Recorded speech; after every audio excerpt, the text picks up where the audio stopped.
Councilmember Flores, can we do a mic check? Testing 1, 2, 3. Can you hear me? Hello? I can barely hear you, but it might be the crowd. Okay. All right. So I can hear you we'll check it. fine.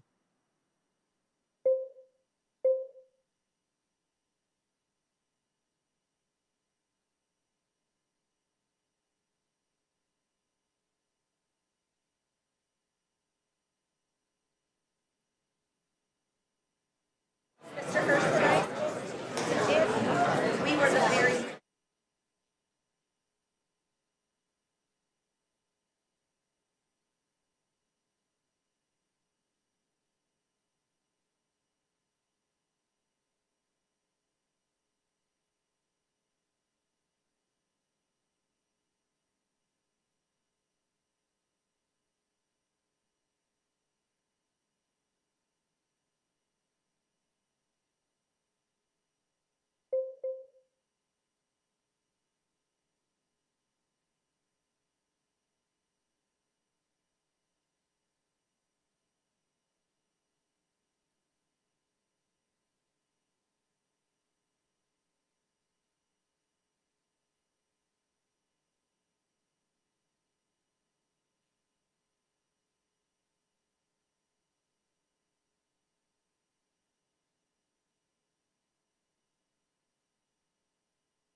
Good evening, everyone, and welcome to your City Council meeting. Before Mayor Parker calls the meeting to order, we ask that you please silence all electronic devices. Council meetings are conducted for the official business of City Council and to receive input from residents. Members of the public attending City Council meetings shall observe rules of decorum and shall not engage in disorderly conduct that interferes with the ability of others to observe or participate in the meeting. For those of you who have requested to speak, there are 2 podiums in the chamber. Each podium has a countdown clock located to the speaker's right that will indicate how much time is remaining. A bell will sound when you have 30 seconds left. Before you begin your comments, please state your name and thank you. Good evening. Welcome to your Fort Worth City Council meeting. Today is Tuesday, February 11th. I will call us to order and turn it back over to Jeanette. It's always great to see a crowded chamber.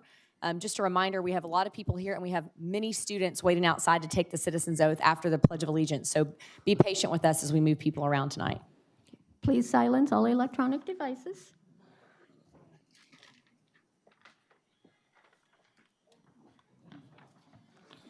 Okay. Tonight's invocation will be by Pastor Patrick Winfield from the Potter's House, Fort Worth. Please rise for the invocation and remain standing for the pledges of allegiance.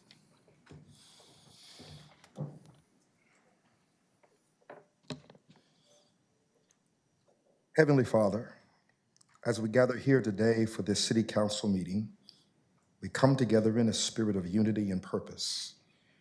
We ask for your guidance and wisdom as decisions that affect our community are discussed and made. May our hearts be open to the needs of those we serve, and may we lead with compassion and integrity. Help us to reflect on the words of Dr. Martin Luther King Jr., who said a genuine leader is not a searcher for consensus, but a molder of consensus.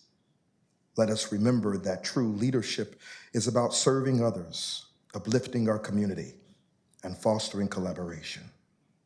Let us remember the words of Booker T. Washington, who said the true test of character lies not in the easy triumphs of life, but in the courageous facing of difficulty.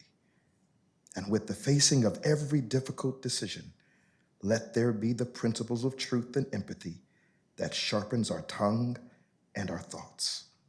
Help us to embody this spirit of servant leadership in our discussions and decisions. Grant us the strength to listen to one another, the courage to stand for justice, and the humility to recognize that we are here to serve the greater good.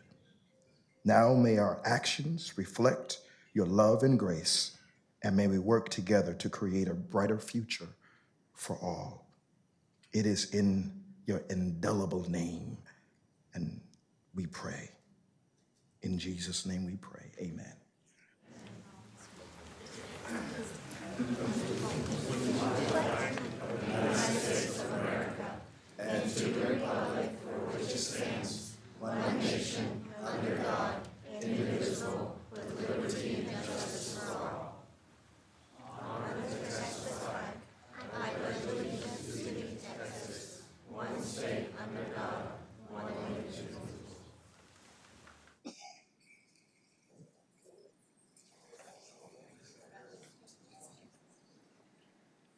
Our first items will be special presentations, with the first one being a presentation of the Fort Worth Sister Cities International Youth Ambassadors Oath Ceremony.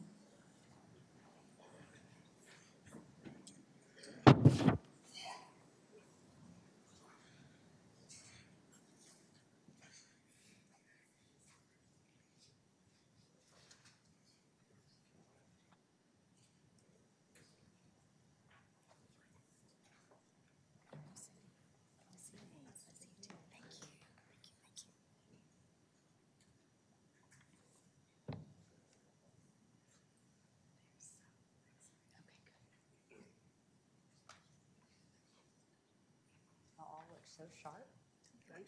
You do, absolutely.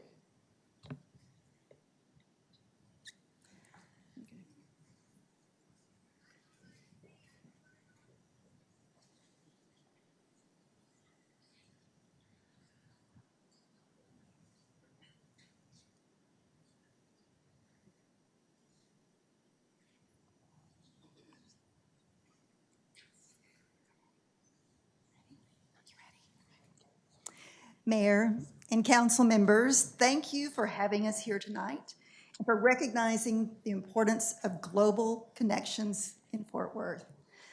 It is my pleasure as the chair of the board of Fort Worth Sister Cities to be here this evening for a very special recognition. Fort Worth Sister Cities is the only nonprofit solely dedicated to promoting Fort Worth globally and enriching our community through international education, exchange, and commerce.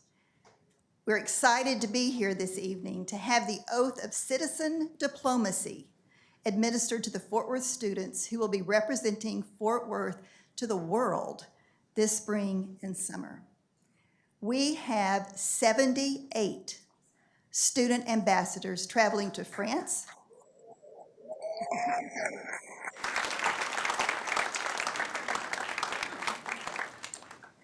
to Hungary, Italy, Japan, Germany, and China in spring and summer of this year. International exchanges give students possibly their first opportunity to travel, which is almost always described as a life-changing experience. Through these experiences, the students gain important life skills, including cultural intelligence, global problem solving, leadership, and resilience. And the cities they visit have the opportunity to get to know some of our very best ambassadors. I would like to present these 2025 youth ambassadors, the delegation leaders and associate delegation leaders. These participants were selected through a strenuous application process and represent many Fort Worth ISD schools as well as private schools.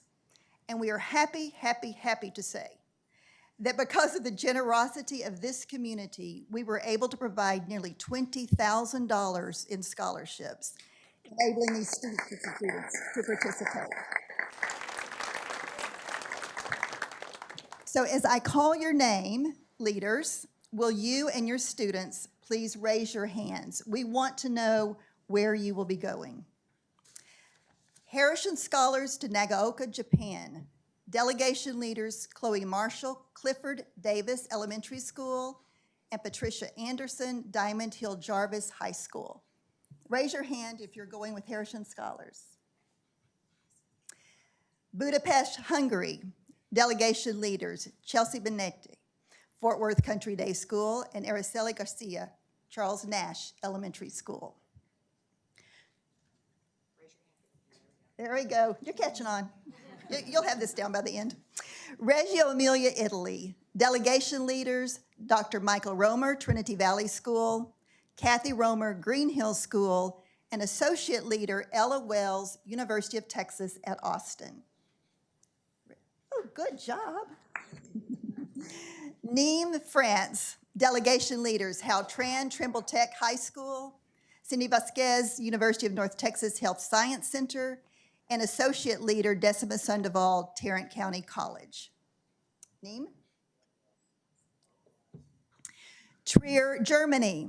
Delegation leaders, Jerome Butler, Game Day Productions, Donnell Butler, Eagle Mountain Saginaw ISD, and associate leader, Matthew O'Brien, University of Texas at Austin. Good job. Nagoka, Japan. Delegation leaders, Hillary Rolea, Trinity Valley School, Emily Boardman, Stripling Middle School, associate delegation leader, Isaiah Salinas, University of Texas at Arlington, and Emily Mendoza, Tarrant County College. Nagoka, again, great, thank you. Yayang, China. Delegation leaders, Krista Forsgren, Windows on Asia Education Consulting, Ruby Roy, Fort Worth Sister Cities International Program alum. Associate delegation leaders, Auntie Javia, University of Denver, Bryn Kane, University of Houston. China? There we go. Mayor Parker, I invite you to join us and to administer the Citizens Diplomat Oath. Thank you for your continued support and for your belief in the importance of the work that we do. Thank you to Cindy and the entire board who devote themselves in public service to this wonderful institution. Before I deliver the citizens' oath to these students that have been selected, this is a really big deal for you. We believe in your leadership in the future, and that's why you've been selected to really represent the city across the globe. There are a lot of really special guests here tonight, your parents and teachers that are here to be supportive, but there's a really special guest you may not know is here. This young man probably does because he brought an important book. Dr. Opal Lee is actually here with us tonight for a resolution for the Juneteenth Museum. And I mentioned Dr. Lee because when you think about diplomacy, it can look different for everyone. But I can't think of a better example than someone like Dr. Lee, who has truly been a force for good and a representative of the city of Fort Worth across the United States and across the globe of what freedom really looks like. So channel her energy, if you can. Even in her 90s, she's hard to keep up with.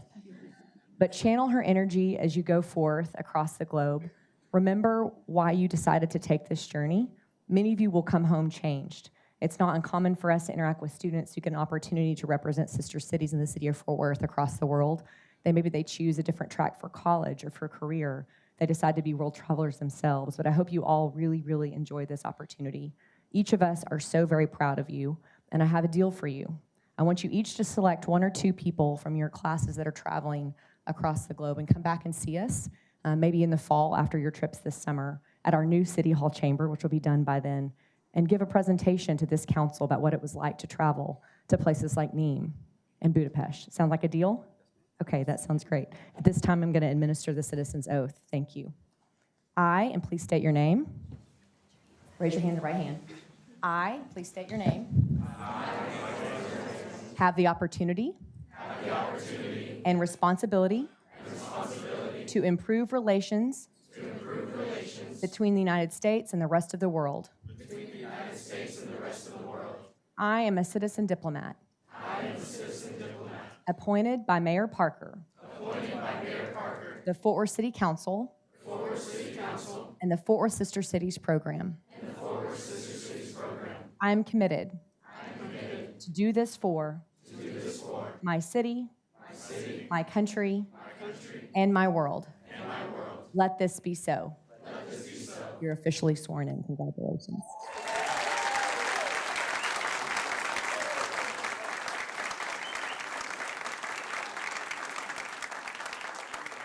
Well, stay put, but we're going to take a picture coming this way, I think, so don't move, okay?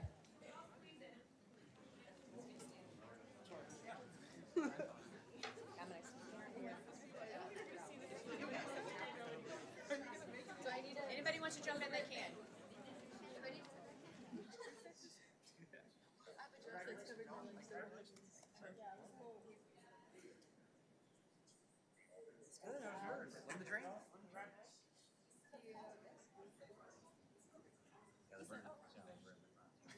Okay, so everybody over here, ready?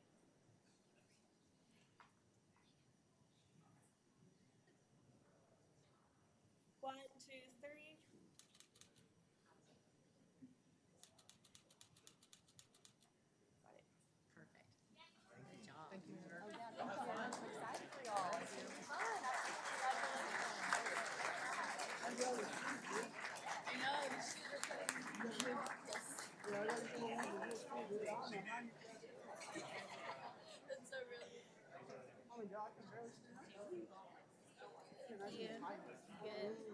Congratulations. Yeah, good to see y'all. Of course. Congratulations. Thank you. You're welcome. Congratulations. Thank you, sir. Y'all have fun.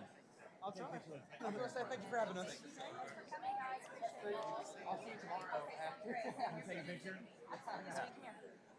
Actually, get in the middle.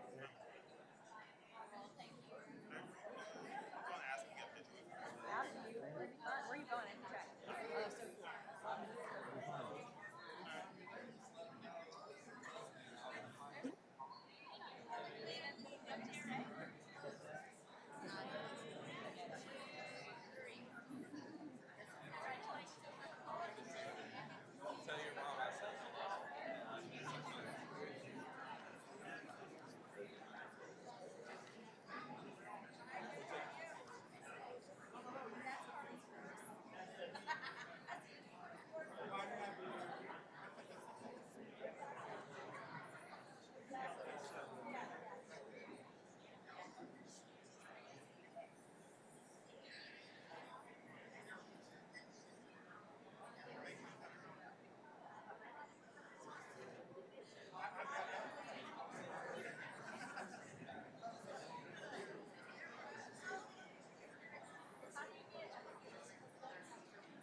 Our Okay, next council, as I think we're going to clear the room, and I'm going to go back up and sit down, but the Rams football team is up next, Texas Wesleyan. So if y'all want to join us here, that'd be great. And I think this one is Councilmember Chris Nettles, okay?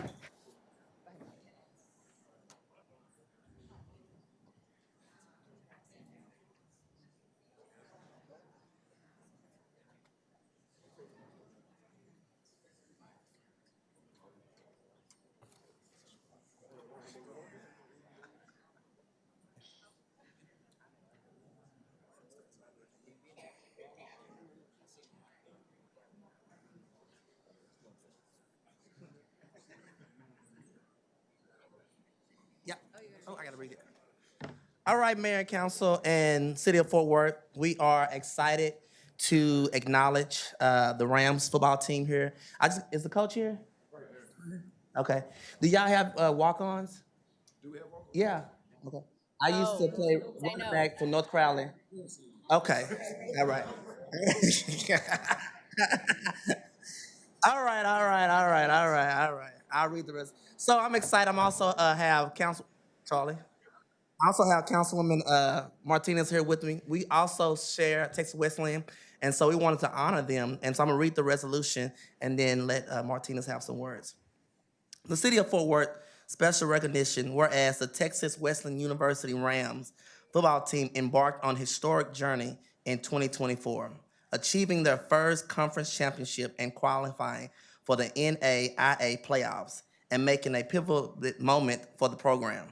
Whereas under the outstanding leadership of the head coach, the Rams finished the regular season with an unbeaten record, 10-0, showcasing their commitment. All right, give it up for them.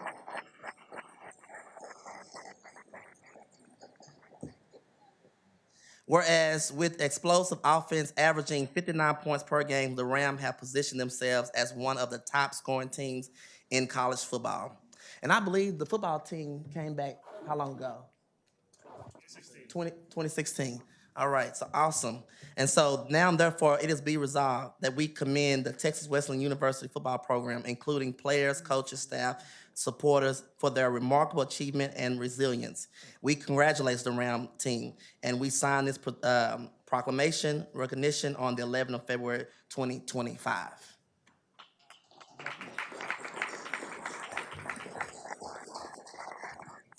So I just want to say quickly, as a 2012 Texas Wesleyan alumnus, congratulations to Coach Sherrod and team on this amazing achievement. Good job. Yeah, want to thank the city of Fort Worth, the city council for this recognition. These young men deserve the credit. They do all the work, but we're really happy to represent not only Texas Wesleyan, but also the city of Fort Worth. Thank you. Thank you, Coach. We also have Dr. Messer, the president. Mayor Parker, City Council, thank you again for all your support of Texas Wesleyan in general, but especially recognizing our undefeated football team this past year and first time in school history to make the playoffs. So it was an outstanding season. Come out and watch our games this upcoming fall, and we're building a stadium on campus. So we'll be playing on campus in a short year or so. So thank you again for having us. Thank you, Dr. Messer.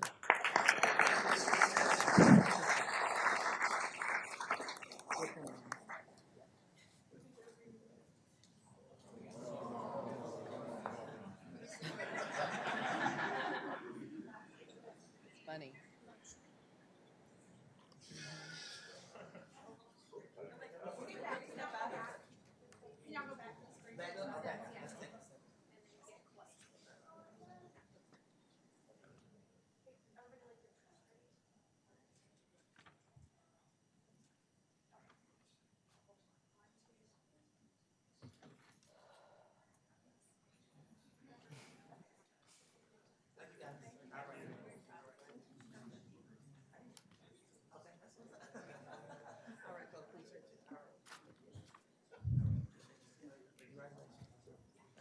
Our next presentation will be recognition of the Lone Star Elementary's Unified Champion School designation.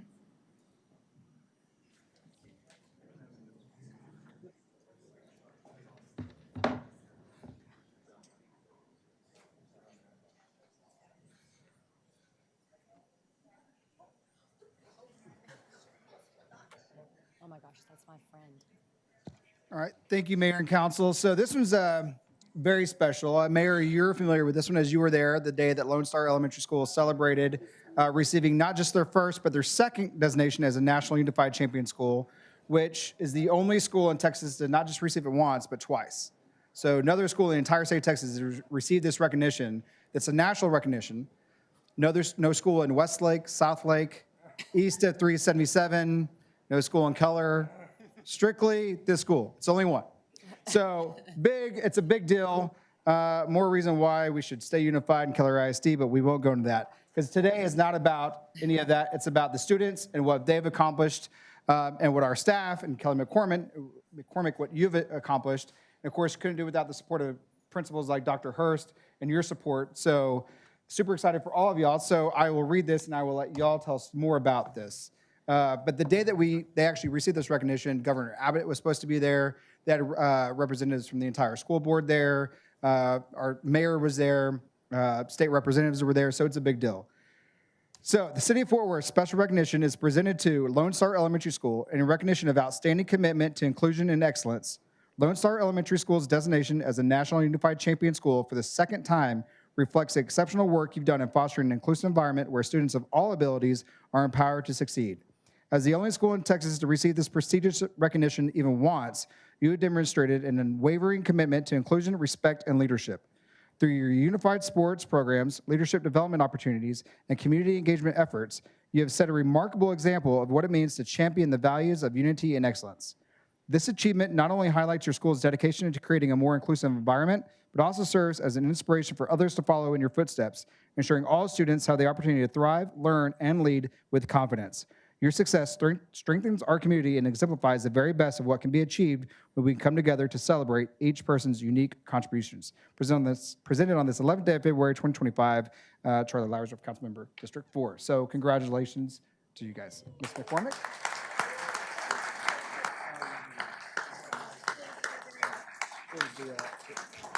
The mic is yours.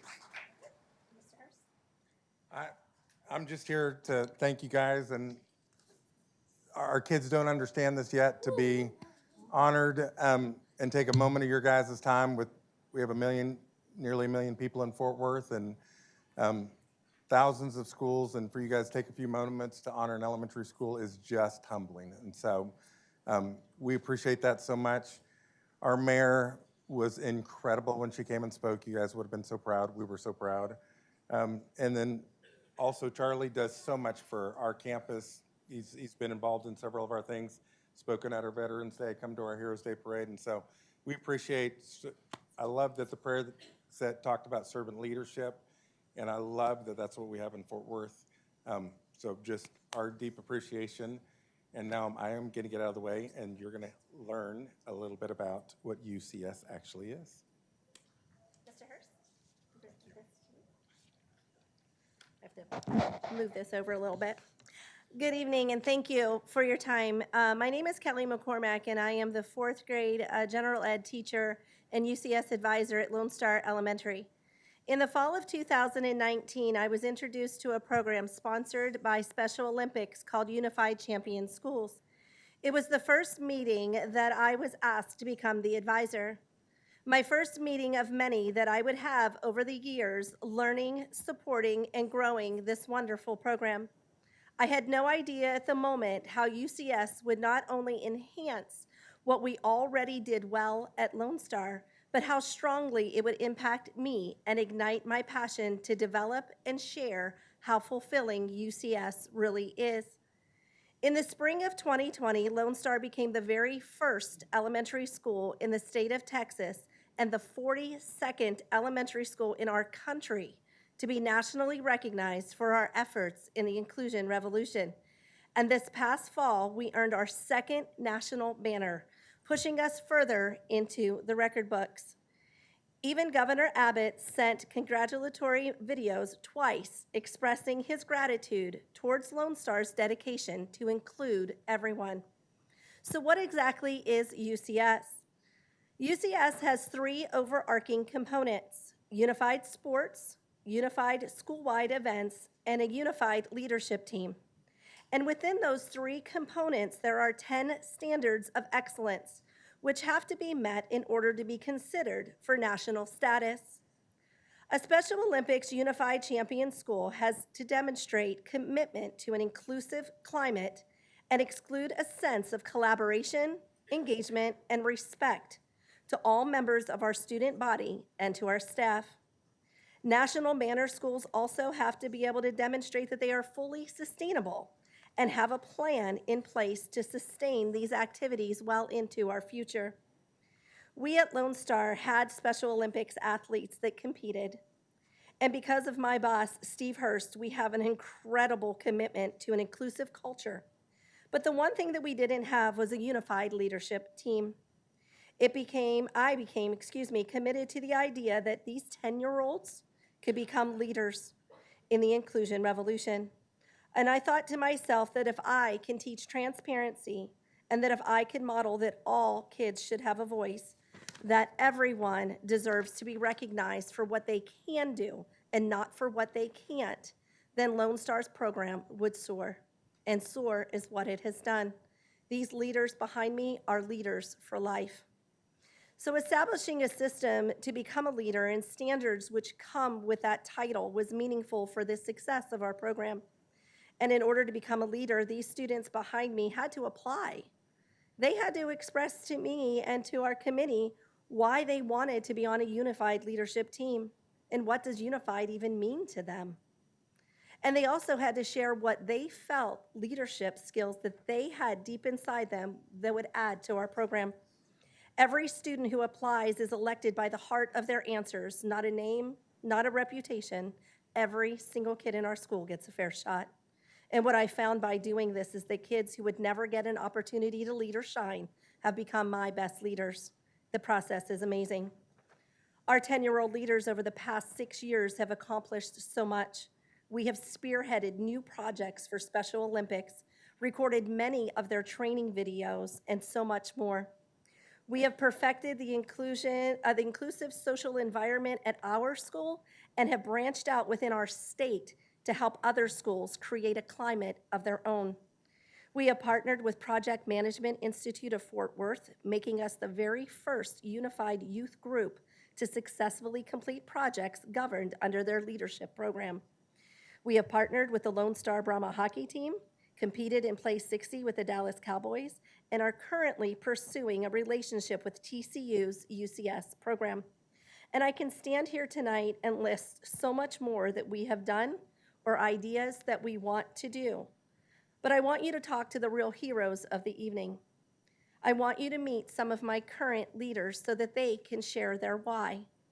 Ladies and gentlemen, this program is designed not only to bring awareness, but it is designed to give all kids a voice. It gives kids an opportunity to lead that would never have an opportunity to shine. And I thank you very much for the evening and this time to share Lone Star's inclusive culture. Come on up, Trey. Hi, my name is Trey. The reason I wanted to become a UCS leader is because one of my best friends since kindergarten has special needs. I've always loved being around him and playing with him. That is why I want everyone to view each other equally and not exclude anybody just because of how they look or act.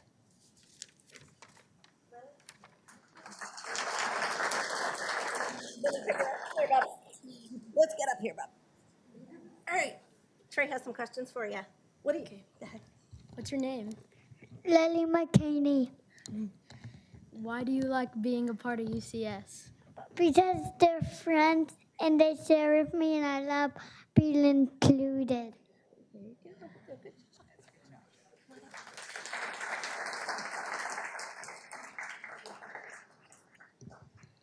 Hi, I'm Caroline, and I chose to be in UCS because I wanted others to feel appreciated and included. Because people of all kinds should feel valued and included. It helps them grow some skills like respect, social skills, and so much more earlier. It also teaches the people around the special people how they work and how to treat them. That's why I think UCS is important for everybody in it and around it. Thank you for listening to me today.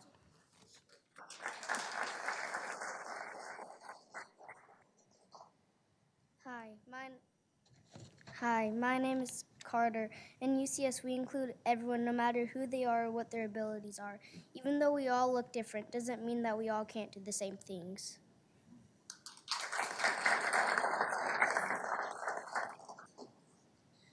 Hi, my name is Cole, and I am in UCS because I want people to have the ability to be who they want to be. Everyone deserves a chance to be involved in their school and to be happy. Hi, my name is Ashton. I love to be a part of the team. It was an honor to be a leader at Lone Star Elementary. I met new friends and we had fun together. UCS is a great way for all of us to get to know each other. It makes my life better, and I hope I made a difference to the rest of the team too.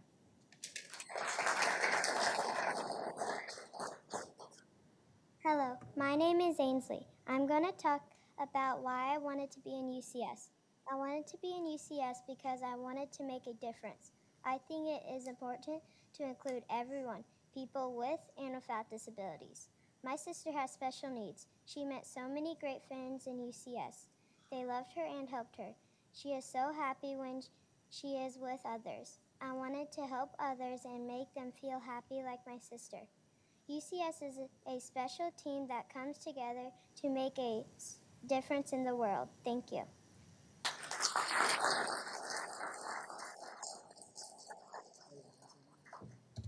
Well, thank you all very much for showing up. You're not the only one that has to put the mic down too. I'm short too, so it's okay. Well, thank you all for your very kind words. We appreciate it. Keep up the good work. Remember, one day you'll be taking our spot up there and you'll be the leaders of this great city. So thank you guys very much.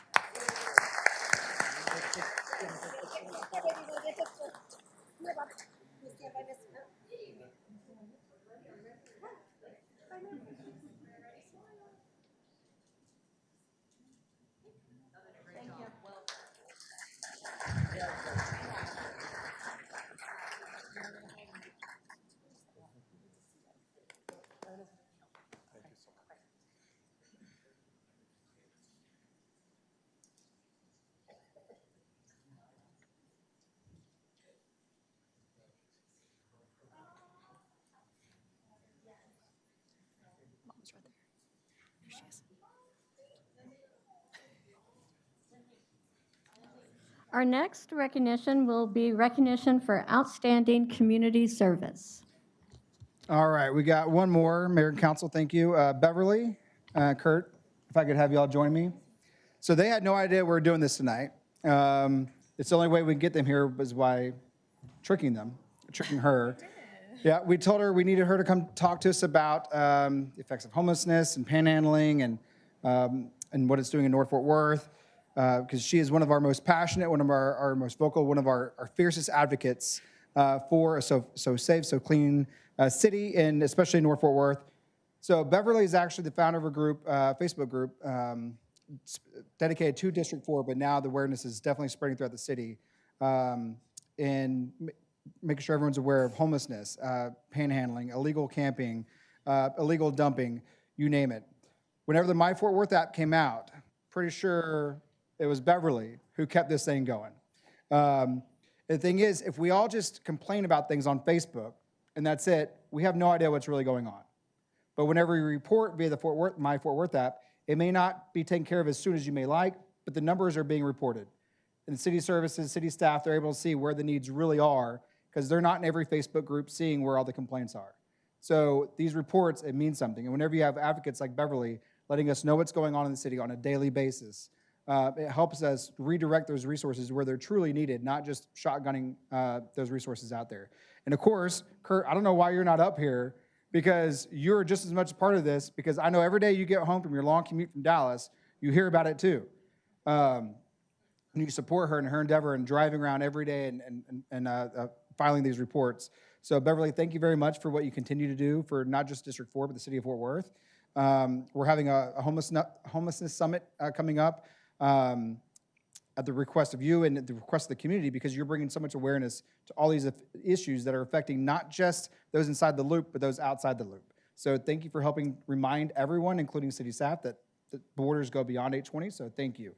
So with that being said, the City of Fort Worth special recognition presented to Beverly and Kurt Fairteg in a recognition of exceptional service and community impact. In recognition of your remarkable contributions to the City of Fort Worth, I'm proud to honor you and your service. Since May 1st, 2023, you have filed an impressive 2,304 reports addressing critical issues such as litter, unauthorized dumping, hazardous material, illegal panhandling, homeless camps, all of which have played a crucial role in improving the community. Through your detailed documentation and proactive approach, you have been instrumental in advancing Fort Worth's So Safe, So Clean, So Green initiatives.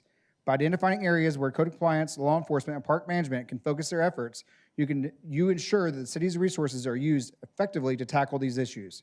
Your efforts have not only preserved the aesthetic appeal of Fort Worth, but have also instilled a deep sense of pride and well-being among residents. It is with great pleasure that I recognize you for your service as you truly represent the spirit of service and civic responsibility presented this 11th day of February. So, congratulations.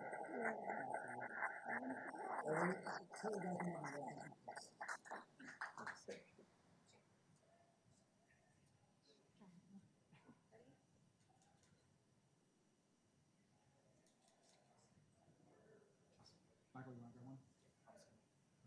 One more?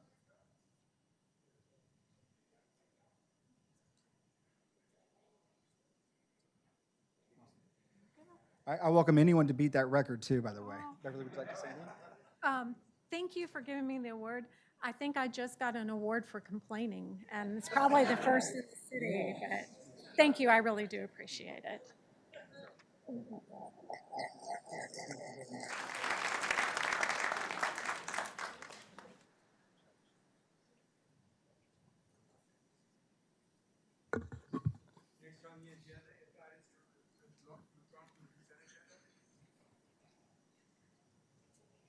We have one item to withdraw from the consent agenda, MNC 25-0109. Items to be continued or withdrawn by staff. One item to be continued, that's MNC 25-0107. And it will be continued to the February 25th date.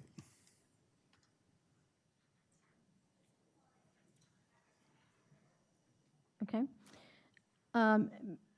Mayor, that will get us to the consent speakers, but before we take the consent speaker, I want to read one correction into the record. MNC 25-0099, which is on page 4 of the agenda. The council district is District 10 rather than District 7. Mayor, we have one consent speaker. Thank you, Jeanette. Our speaker is Adrian Smith. Adrian Smith, District 6. I am one with the people, and the people are the power for change. I first would like to begin by stating that as I stand here and as we are assembled here, the Fort Worth ISD School Board is in discussion over 20 potential elementary school closures. Our city is truly heading for a crisis. So I'm up tonight to speak on the Mayor and Council Communication 25-0109. And a brief synopsis is just talking about affordable housing, the rehabilitation of a property, an older property that's on the southwestern side of Fort Worth that the city is considering allocating money towards to rehabilitate, basically do a makeover. So, first to the current or future families and individuals who this particular property will be home to.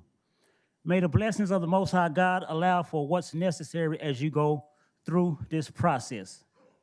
Let's be clear, affordable housing doesn't exist within this modern era we live. It's truly just another play on the idea of doing right by those considered the least within society, while continuing the same practices of denial for basic human rights and necessities. Rehabilitation, the action of restoring something that has been damaged to its former condition. Let's speak to some of the rehabilitation that's going to occur at this particular property. The project scope includes the construction of new ADA accessible clubhouse with an on-site management office, gathering spaces, fitness and computer rooms, and 2 after-school tutoring spaces. Interior upgrades will feature new vinyl flooring, granite countertops, appliances, tile, tub surroundings, and drywall replacements, as well as the replacement and upgrade of all community laundry machines. Rehabilitation. To the prospective applicant to whom the contract for implementation of this project will be given, what are we, the people of this city, really getting in return for our tax dollar investment? I ask because when I think about the meaning of rehabilitation, all that comes to mind is throwing a bunch of dung against the wall and see what sticks. Hopefully, Mayor, there is some real effective oversight regarding this project for ensuring everything given in word will become reality. Council, that's the last of our speakers this evening. Entertain a motion on the consent agenda. Got a motion? Second. Any other discussion, council? Please vote.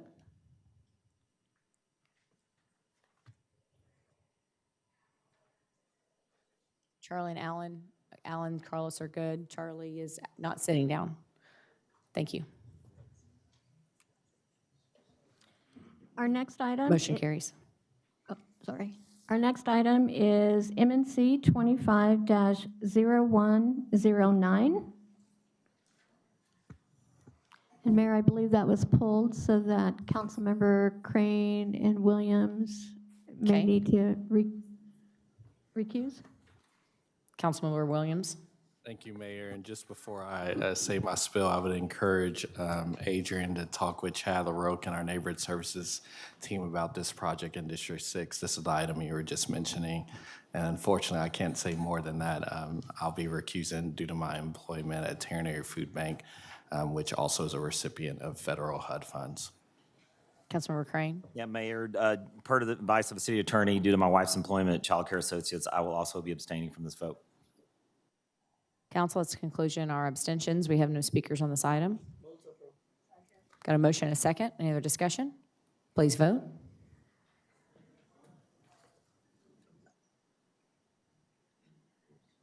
Carlos is a yes. Alan is a yes. Charlie's absent. Motion carries. Our next item will be upcoming and recent events, recognition of citizens, and approval of ceremonial travel if needed. Councilmember Flores? Thank you, Mayor. I think we have a couple of slides to show. One is an announcement, Sueños Compartidos. That means shared dreams in Spanish. There's a traditional Mexican attire fashion show that's going to be held at Artes de la Rosa, and also including the open space there, referred to as the Mercado, the plaza area next to it, February 22nd, starting at 4 p.m. at the Mercado, and then at 6 p.m., the fashion show. So come along to enjoy some great fashion and also learn more about the creation, the designers, and the traditions involved with Mexican attire and the culture it represents. Next slide. This is something very special to me. I learned about Nathan Torres. He's a young man who is unfortunately fighting inoperable cancer. His story was brought to my attention, and little Nathan has a bucket list, and my staff and I have been helping him with a few of those items on that bucket list, and one of them was to ride a train. And so naturally I called Trinity Metro, and they stepped up. I appreciate them very much, and gave him a train ride today, in fact. So it's our way of showing that we're rooting for Nathan and hoping for a miracle. There in the picture you will see, and Nathan is joined by his mom, Emily, his grandmother, Sandra, and also Dietrich Whitmore, and another team member from Trinity Metro. So appreciation to Trinity Metro, and all our love and support to you, Nathan. God bless. And that's all, Mayor. Councilmember Bivens? Thank you, Mayor. Mark your calendars if you live in the Woodhaven area. We're going to have an open house to present the final work done by Interface for the Woodhaven neighborhood. We don't know where it's going to be. Pastor, we did not call you because we come to you too often, but it's going to be on March 5th between 6 and 7:30. We'll give you the location later. It will probably be at IOT or the Church of Christ on Bridgewood and 820. But Potter's House, we still know your number. Okay, thank you. Just hate to, we go there all the time. Thank you. And now for the slides. It's always fun to be on the campus of BNSF Railway when they bring students from all around to participate in what they call Technology Awareness Day. They've been doing this for more than a decade. Students are treated to a day of activities that promote student awareness in STEM, that being science, technology, engineering, and mathematics. And NBC5's Vince is always there, willing to take a picture no matter how bad my hair looks. It was fun to be there. Next slide, please. Hats off to the Fort Worth Metropolitan Black Chamber of Commerce as they presented conductor Marion Douglas and the Fort Worth Community Choir. I was delighted to be recognized for the body of work I've done on the council for the past 12 years now. I only hate that the late D. Jennings and his widow Gwen weren't here to be there with us.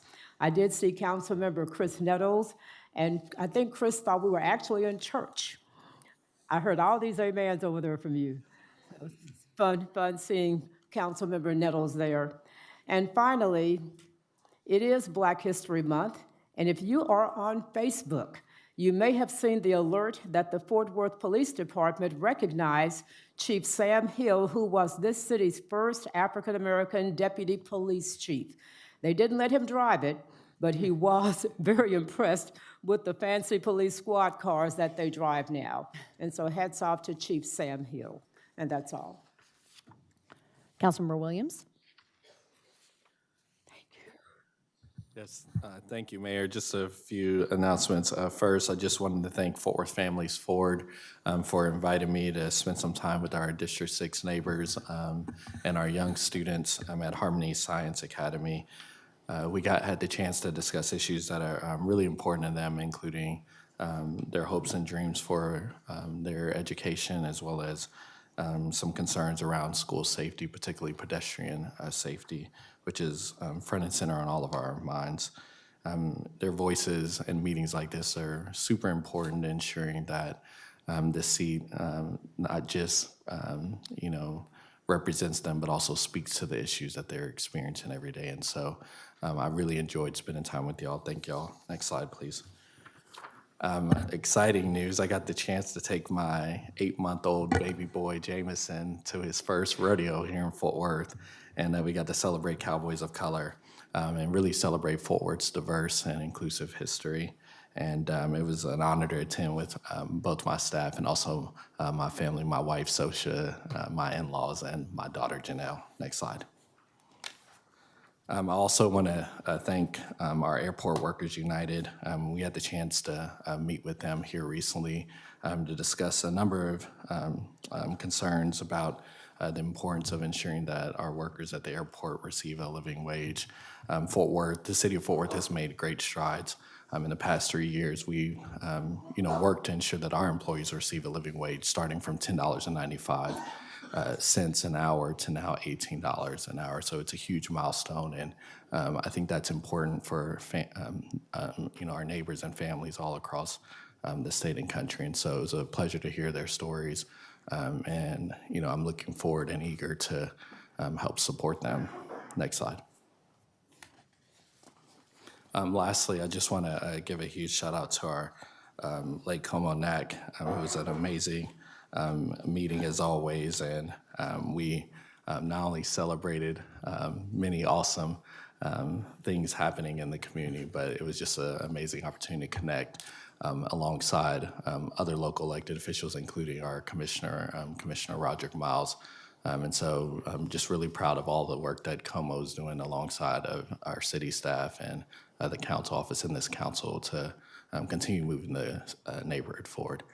That's all. Thank you, Mayor. Councilmember Hill? I just had one announcement. I wanted to congratulate the Naval Air Station and Joint Reserve Base. They've been awarded the 2024-2025 Installation Excellence Award. In the small category, this award has recognized the base's outstanding performance and contributions to military readiness. This accolade is part of the Navy's annual Installation Excellence Award program, which honors the top installations based on their performance and have aligned with the command's strategic goals and criteria. They've excelled within the Navy region at Southeast before advancing to win at the Commander Navy Installation Command Enterprise level and securing the top spot among all of the small installations. So congratulations. Councilmember Nettles? That's the at the rodeo for the color. Lord, I can't even talk. Still got driving flag from all day today. The rodeo, we had an awesome time. The rodeo is over. It was fun. It was exciting. Had opportunity to ride with Nicole Collier, State Rep, Councilwoman Martinez, and Judge Lisa Woodard. And I was able to ride successfully each time and stayed on the horse. That is truly a blessing. Next slide, please.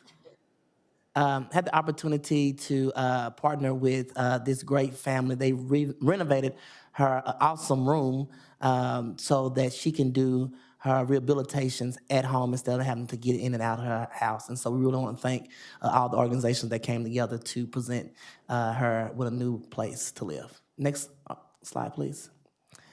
Had the opportunity to meet with Southside Community Center and Neighborhood Association, talking about what is to come with the National Juneteenth Museum, as well with the Southside Community Center, which we'll talk about here in a little bit.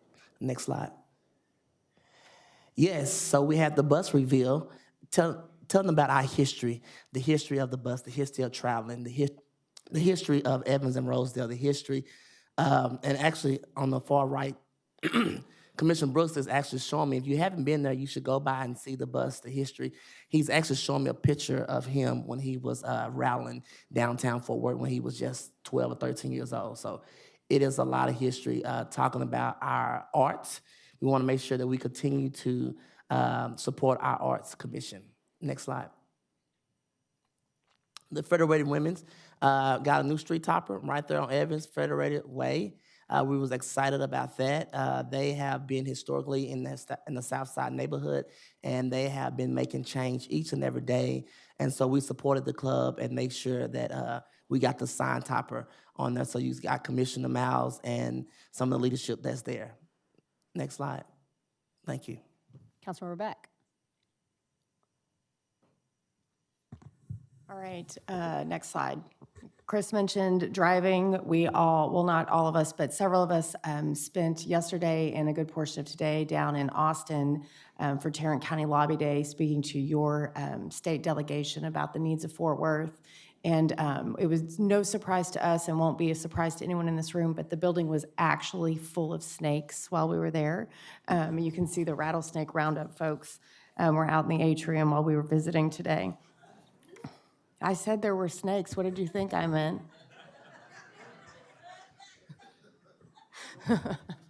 Next slide. Had the opportunity to attend the Southwest Optimist Club meeting last weekend. It's a great group of guys and gals that really give back to the city of Fort Worth through scholarships. So if you have any, if you know any young kids that are looking to go to TCC in the next semester, you can go to their website and apply for a $1,000 scholarship they have for each one of them. They give out 5 a year. Next slide. Okay, next weekend is the Cowtown Marathon. I will not be running it, but if you are, good luck. If you're not running it, good luck driving. In all seriousness, make sure you pay attention to the city news sources for road closures as we welcome the runners from all over the world next weekend throughout our city. Next slide. Okay, the Trinity Duck Pond will be closed for cleaning from February 24th to February 28th. So if you happen to wander out there with your kids or grandkids and something looks different, don't freak out. It'll be back. We're just giving it a good scrub. Next slide. All right, we have the Cowtown cleanup coming up March 27th, but the best part of the Cowtown cleanup is the after party where they have the trash and show and young folks from around the city craft these costumes out of recyclable material, and it's really a lot of fun. You can see some of the contestants from last year. The Valkyrie with the aluminum wings out there, those were all made of Coke cans. Next slide. Okay, movies that matter are coming up. So we have several starting April 3rd, The Grab, June 5th, Survival by Zip Code, August 7th, Here is Better, October 2nd, Code Red, Youth of a Nation, and December 4th, We Are Guardians. Those are all at the Modern Art Museum, and I hope you can, they're free. I hope you will take the time to attend at least one of them. Thanks. Just another reminder that we will be hosting our District 11 Town Hall next Saturday, February 22nd at UTA Research Institute. Please join us from 11 a.m. to 1 p.m. Hope to see you there.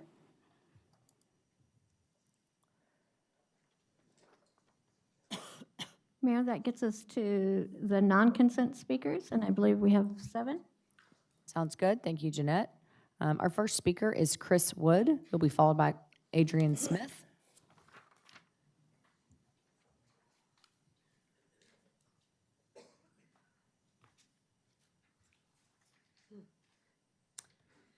Hi, I'm Chris Wood, and I'm from District 9. As a white person, I support the development of a Juneteenth museum. This is important to me because it serves as a way to acknowledge and reflect on the history of slavery in the United States, its lasting impact on society, and to understand the struggle for freedom experienced by Black Americans and the need for ongoing efforts towards racial justice. I'm also speaking for the Black members of my family and the Black community that live in several different districts. As Black people, a Juneteenth museum is important for them because it serves as a way to celebrate their Black history and heritage. This museum is a way to honor their ancestors, recognize their sacrifices, and uplift the achievements of Black Americans. In addition, I'm speaking for the biracial members of my family and the biracial community that live within the city of Fort Worth. A Juneteenth museum is important for them because it will allow them to connect with their African American heritage, understand the complex history of race in the United States, and actively participate in conversations about equality and social change. It will foster a sense of belonging and identity within their biracial experience. I support the creation of a Juneteenth museum for my family and myself. Thank you. Our next speaker is Adrian Smith. Adrian Smith will be followed by Megan Lash. So I'm up to speak to the resolution 25-4837, a resolution supporting the development of the National Juneteenth Museum to preserve and promote Fort Worth's diverse history and culture. Let me begin first by saying to Ms. Opal Lee, thank you for being a living example and believing in something until you see it through. Your life, legacy, and love for a greater cause will be forever etched into what makes the world a better place.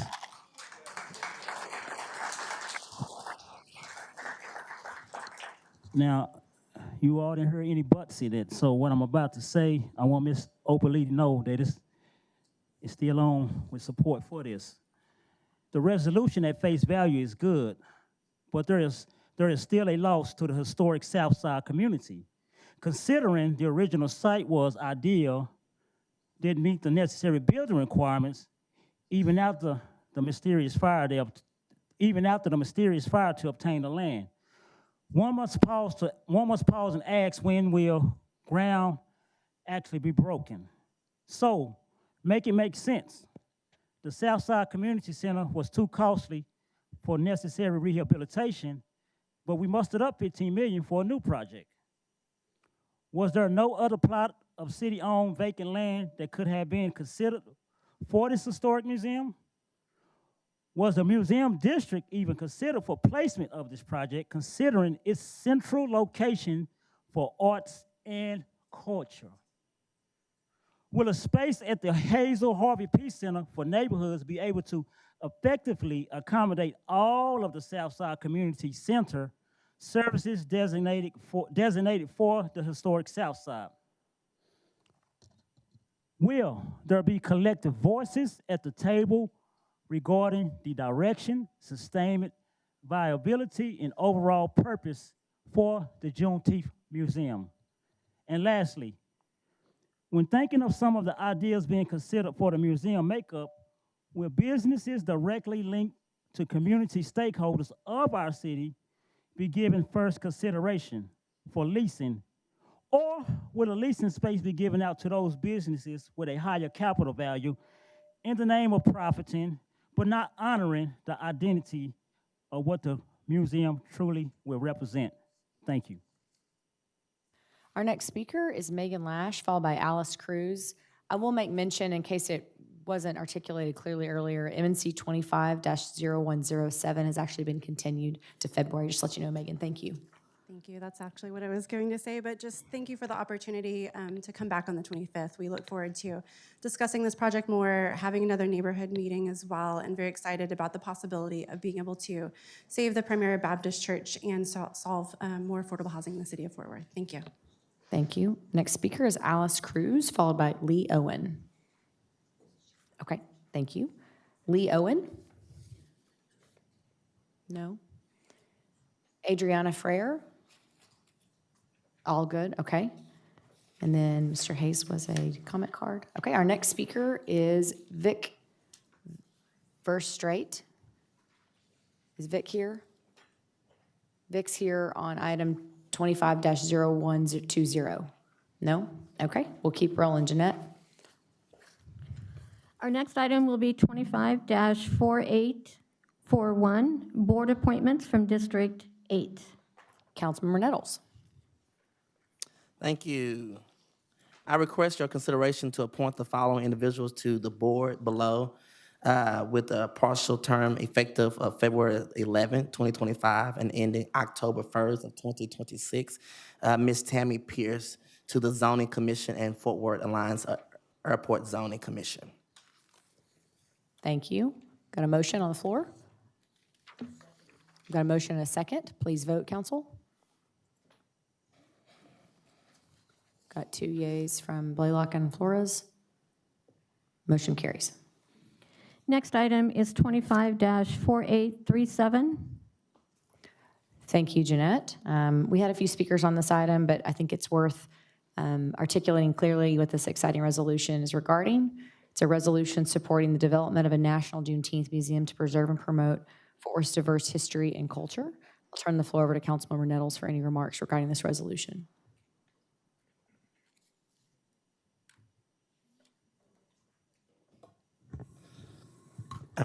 We don't have speakers? We already went through them. Oh, that's true. I'm sorry. Oh, yeah, because that's what Adrian talked. Okay. So I'm excited. Is this mic on? Yeah. I'm excited today that we have gotten to here, and I really want to take an opportunity to thank our staff. Some that are eagerly want to be a part of the process, want to be elected officials. I would tell you it's the City of Fort Worth staff that really makes things work. And so we had several meetings to make sure that we preserve Southside Community Center, its home, its history, and the people. And we did that by being able to secure Havy Harvey Peace. And so we, with the neighborhood, those who live in the neighborhood, did a walkthrough with Havy Harvey Peace to see the ground where we can move those centers, those programs. And I will tell you, we're not just moving programs, but in my eyesight, it's actually picking up the entire Southside Community Center and placing it at the Havy Harvey Peace. Because it was important to me that we vote there, we have AARP there, we have after-school programs, we have VIP, which goes into the community and help our young people. We wanted to make sure they continue to have a safe place in Southside. In hindsight, while we also have the opportunity to support the National Juneteenth Museum, I think it's very important to the city of Fort Worth and even to the nation that we continue to tell our story, our history, our culture about diversity, about what took place before some of us were even born. We can't lose our history because our history is who we are. And so I believe the National Juneteenth Museum is going to bring that history to Fort Worth. It is going to be a beacon of light. And no, sir, we didn't want to put it in the museum arts district. We wanted to put it in our community because I think it's important that the community should also win as well. And so we had the opportunity to do that. And I see Dr. Opal here, Jared Howard is here as well, and some others who are here to support. And so today, this resolution is, number one, a reassurance of our commitment to the $15 million that we want to give to the National Juneteenth Museum, and also affirming that we have not and will not forget about our community to make sure that they have a safe place to continue to do their city services. And so I'm excited today. It is a true commitment. I really want to appreciate the mayor also for her support and her leadership on this council for the National Juneteenth Museum and taking those meetings. And so those are my comments. Did anyone else? Thank you, have a Councilman motion? Mills. I think our Mayor Pro Tem wants to say something. No? Okay, well, I think no, he was using Elizabeth's microphone. It's confusing. I just want to say hello to Dr. Opal Lee, another one of my relatives. I'm kin to everybody in Fort Worth. And when I listen to Councilmember Nettles tonight give his remarks, I think of people like Lee Quincy, I think of Finest, I think of so many people who would just, I wish they could be here to see this action by this city council. I will tell you, when you went to DC on the upteenth time and the former president recognized you with a salute, with a bow at the knee, everybody was touched. And so I just want to say thank you for continuing to do the walk that you've done. I have to say thank you to Jared Howard. I thought that was you, Jared. Didn't know if it was your son or not. And thank you to your shadow, that granddaughter of yours, who let everybody know that she may not have been the favorite, but she is absolutely the best. And so this is for sure a night to remember. I support this wholeheartedly. If a second is required, I'm going to provide that. Thank you, Mayor Pro Tem. Councilmember Williams. Yes, ma'am. Thank you, Mayor. I'd be remiss if I didn't say anything on this awesome occasion. It's an honor to be able to participate in this vote tonight. Dr. Lee, Dion, Jared, and the entire National Juneteenth Museum congratulations. I know there's still some more work to do down in Austin, but if there's anything else we can do beyond this vote, just let us know. We're at your service. This is a big deal for Fort Worth and for this nation and for the world, frankly. So thank you, Dr. Lee. Thank you for the many miles you've walked and the way you've lent your heart, your voice, and your faith in this vision. And so God bless you, and thank y'all. Thank you, Councilmember Williams. Councilmember Beck? Are you trying? Okay, Councilmember Williams, you're good? I mean, Nettles? You're okay? Okay. We might try to fix his microphone if any can check on that too. I'm going to read the first few paragraphs of this resolution. I won't read the whole thing. Before I do so, Councilmember Nettles alluded to how helpful city staff has been on this project. I really think that needs to be reiterated. Their commitment, once Jared and David Cook and others really committed to trying to figure this out on behalf of the city, I think that was important to note. They've worked really hard to get us to this place. Also to Councilmember Nettles and the community for working with us to understand the importance of creating a unified effort with the Southside Community Center, reinvigorating new faces and new people and new energy into Hazel Harvey Peace, which we're all very excited about, a beautiful building that deserves to be utilized even more by the community, which we're quite excited about, and having the perfect home for the National Juneteenth Museum. And the importance here, I know, as Jared and Glenise and others have been raising money across the country, is that the city is also committed to seeing this project forward. So I hope that this resolution, you can utilize this, Jared, as you travel across the state and across the nation to really draw down additional interest and funds that the city of Fort Worth is at the table is here. We would not be here without Dr. Opal Lee, as we talked about earlier. She truly is a force for good, and we're all thrilled that she's chosen to commit so much time and effort to make this dream possible here in her city, in the city of Fort Worth. And whereas world-class museums contribute significantly to the city of Fort Worth's community identity and economic vitality, whereas nearly 2 decades ago, Fort Worth icon and national treasure Opal Lee founded a local Juneteenth museum to commemorate the significance of that date and event and to further her effort to make Juneteenth recognized as a federal holiday in order to promote and memorialize its importance as a milestone on the path toward human freedom. And whereas the fierce determination and vision of Opal Lee, known as the grandmother of Juneteenth, has made Juneteenth a federal holiday while bringing widespread recognition to the city of Fort Worth. And whereas, as Miss Lee's or Dr. Lee's efforts gained national attention and following the recognition of Juneteenth as a national holiday in 2021, interest grew in taking her initial local museum and transforming it into a national Juneteenth museum to provide expanded opportunities for awareness, education, and understanding. Whereas in addition to increasing tourism and educational opportunities, museums and facilities addressing challenging parts of the city's and nation's past benefit the community by offering opportunities to promote and enhance understanding and further community healing. And whereas the city seeks to leverage its existing cultural resources by supporting the development and expansion of high-quality museums that preserve and promote Fort Worth's diverse history and culture. And the lawyers would tell me the rest of this resolution is actually the most important part, but we're going to stop there because it turns into a lot of legalese. With that, Council, I do think we have a motion on the floor from Councilmember Nettles and Mayor Pro Tem Gina Bivens. Thank you all for attending tonight on behalf of the National Juneteenth Museum. We look forward to continue to work with you along the way to make this vision a reality. With that, Council, you may vote. I haven't go ahead, made a Chris. motion. Yeah. I haven't made it yet. Oh, sorry, Gina confused me. Okay. Go ahead. I move to approve the M&C with the following amendments. The date in section 5 to be changed to October 31st, 2027. Thank you, Chris. I've got a motion and a second. Council, please vote.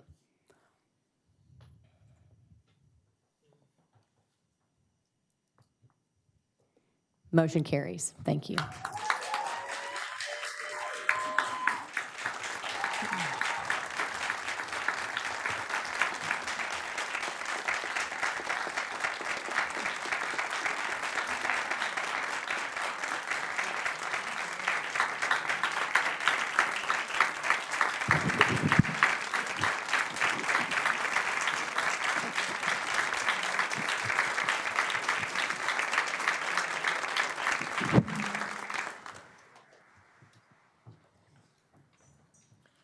Our next item will...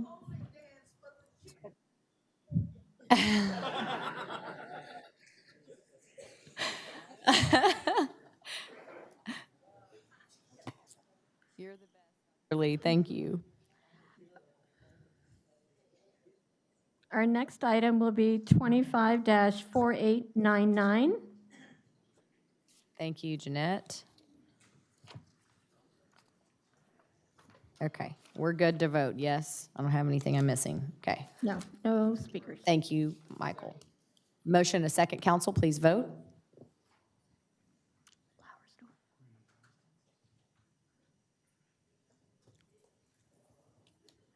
Carlos and Alan are good. Motion carried.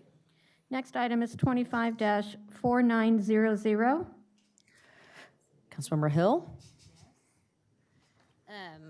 I would like to move to approve, but I do want to let my sincere appreciation known to Dana Bergdorf, your entire team, Lysandra Stringfellow, Stephen Murray, and Lynn Jordan. Y'all have spent tirelessly with these neighborhood associations, property owners. I can't thank you enough for all the hard work you've done to get us here, so thank you so much. Motion and a second, please vote.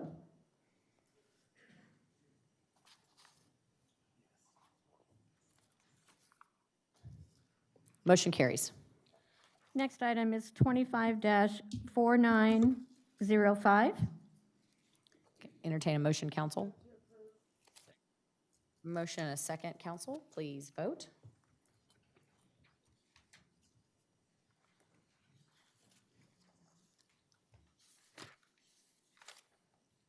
Motion carries. The next item, ZC-24-063. Mayor and council, this item is actually on the agenda for the zoning commission for tomorrow, so no action is needed by council tonight. Thank you. That gets us to ZC-24-147. Thank you. We have quite a few speakers on this item. Our first speaker is Mr. Brad Longberger, followed by Keith Larson.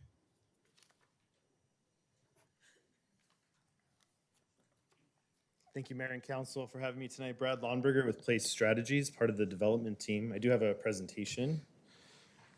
I'll try to go through this pretty quickly, but I do want to thank Mayor Pro Tem Bivens for her guidance over the last months, as well as staff in helping craft a lot of the things that I'll present tonight in terms of the some of the changes we're proposing. But Crescendo is a land developer that will be selling to vertical developers. So what we're trying to do is make sure that the entitlements and zoning are in place, and then we'll go through a platting process and a number of other steps before it actually goes into a development process.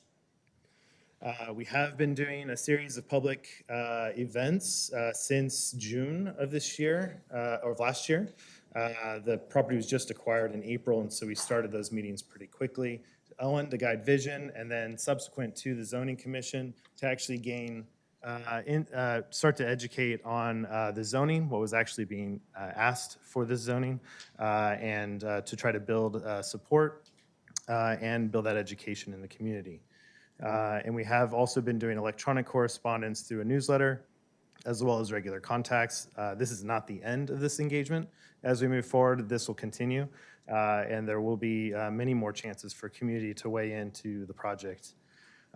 We do have a list of supporters. This has even been updated as of today to 99 supporters in Woodhaven.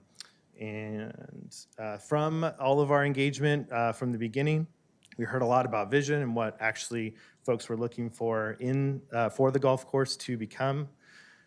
We went to zoning commission and with some very distinct intent to explore golf as a continued use, to not extend certain roadways to disrupt traffic flow, to actually look at downzoning the A5 on the east, which you'll see in a second, to a lower density bracket, and to also work with various organizations to, especially Econotics, to plant trees and fruit orchards and to clean the ponds on site. This was our requested zoning and zoning commission, which was recommended for approval. The reason we used MU1 and UR was because of the challenging design standards that they actually have baked into them. As an architect that's used the UR district, I can say it has a lot of guidance, and you have to be very intentional about your design, specifically the mixed use elements. We did subsequently, after zoning, work with the community to add buffers around the area. specifically in UR to restrict height to 2 stories and to have open space and urban ag along residential in the MU1, including a reduction of units per acre, capping, so not having any height bonuses, height, prohibiting these uses. Sorry. And then also, I thought I had a little more time because I'm doing a group presentation. I don't have you down as a group representative because you have to have listed in members of your community. Okay. But I bet you Councilmember Bibbins can come back if she has questions. Okay. Let's go to our next speaker. It's Keith Larson. Thank you. Thank you. Followed by Dan Hayes.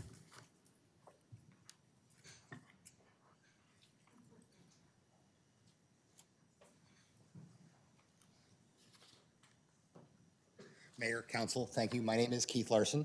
I'm here to speak in support of the rezoning proposal and request that all of you vote to approve this proposal, which received unanimous support on a 10-0 basis from the Zoning Commission in January. My wife and I are residents on Oak Hollow Lane and immediately adjacent to the area that's proposed for zoning. I have the pleasure of serving as the Vice President of the Woodhaven Neighborhood Association. I also serve as a board member and Vice President of the Woodhaven Community Development, Inc. I have no personal, financial, or professional ties to Crescendo or any part of the associated investors, but I want to give my firm support for the proposal. As an affected resident and officer for both WNA and WCD, I strongly support the zoning. On January 21st, the WNA conducted its general meeting.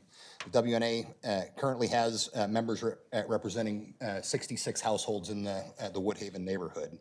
The bylaws state that the objectives of the association shall be to foster and promote the quality of living in the Woodhaven area, to represent the best interests of the neighborhood in all matters involving all levels of government, to implement programs for the beautification and improvement of the physical and natural properties in the area, to enhance property values in Woodhaven, and to support desirable commercial enterprises in the Woodhaven area, and to support an environment where commercial ventures can achieve and maintain profitability.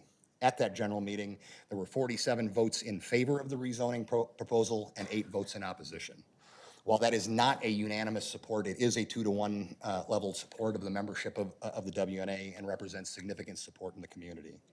I firmly believe the comprehensive proposal from Crescendo is a better and higher profile for permitted land use compared to the current zoning classifications. Current zoning is a combination of community facilities, CF, and single-family residential with 5,000 square foot lots. The property is already divided into multiple plats. A current or future owner of the property can, by right, move forward through an administrative process only to subdivide and sell those existing plats. The existing CF plats can be developed with no requirement for a public hearing or community input to their use. By my count, the CF zoning has 43 different uses that are entitled by right. Current uses permitted by right include community homes, group homes, medical facilities, and religious facilities. Other allowed usages include gas lift stations and telecommunication towers. The introduction of such facilities would also come with significant parking facilities associated with it.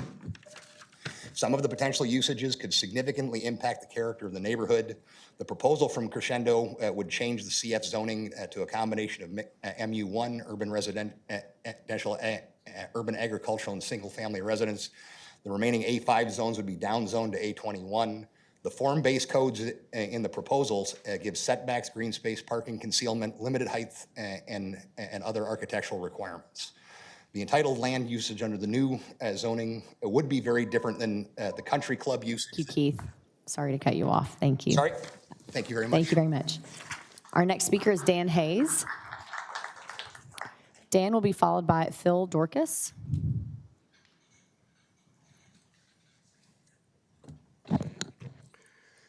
Good evening. My name is Dan Hayes, and I live in Central Meadowbrook. Ms. Bivens asked Will Northern with Crescendo to reach out to all stakeholders for additional input, and that includes Central Meadowbrook. In that context, I wanted to offer 4 points. Most of Woodhaven is about 50 years old. There's been little reinvestment over the years. Reinvestment is key to remaining a relevant, attractive place to live, play, and do business. This zoning change represents an opportunity for Woodhaven to return to relevancy, especially when coupled with the plan developed by Interface Studios, which includes TIF money to implement.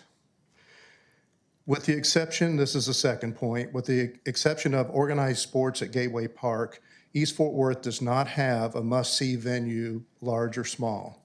People can drive through East Fort Worth along I-30 or Loop 820 for years and never have a reason to stop and get out of their car. I often joke that if they do, the reaction is, I had no idea. What Will is proposing could help change that by giving people a reason to visit, which could prompt other developers to do something equally transformative. That could even include demolition of some of the old apartments in favor of something better. Third, East Fort Worth is geographically in one of the most advantageous areas of the Metroplex. However, a young professional or a couple with disposable income who's looking for a nice market rate apartment to rent will not find anything in our area. The best we have to offer is nearly 40 years old. That's a lost opportunity every time it happens. And then finally, opposition to multifamily housing in East Fort Worth is strong and effective, but not strategic. Regardless of the product, the quality of the product, the size of the development, the intended demographic, or the reputation of the developer. By not being strategic in that opposition, the net effect is to stifle our area's ability to compete with the rest of the city for the amenities we all want to see. That is precisely what the zoning change can help reverse by introducing new market rate housing in a completely different format. The question is whether Woodhaven's residents will trust this developer's plan and trust that whoever ultimately implements it will do so with fidelity to the vision that Will has cast. I believe there are a lot of safeguards built into this plan, and I'm confident that Will Northern will do everything possible to see it through if he gets a vote of confidence. Alternatively, saying no to this vision will again send a clear signal to the development community, and they are watching, that East Fort Worth isn't ready for prime time. I've personally grown tired of that happening. Thank you.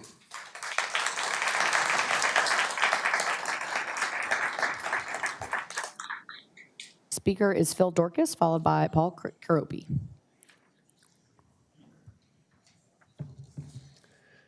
I'm Phil Dorcas, and I am here to support the zoning case.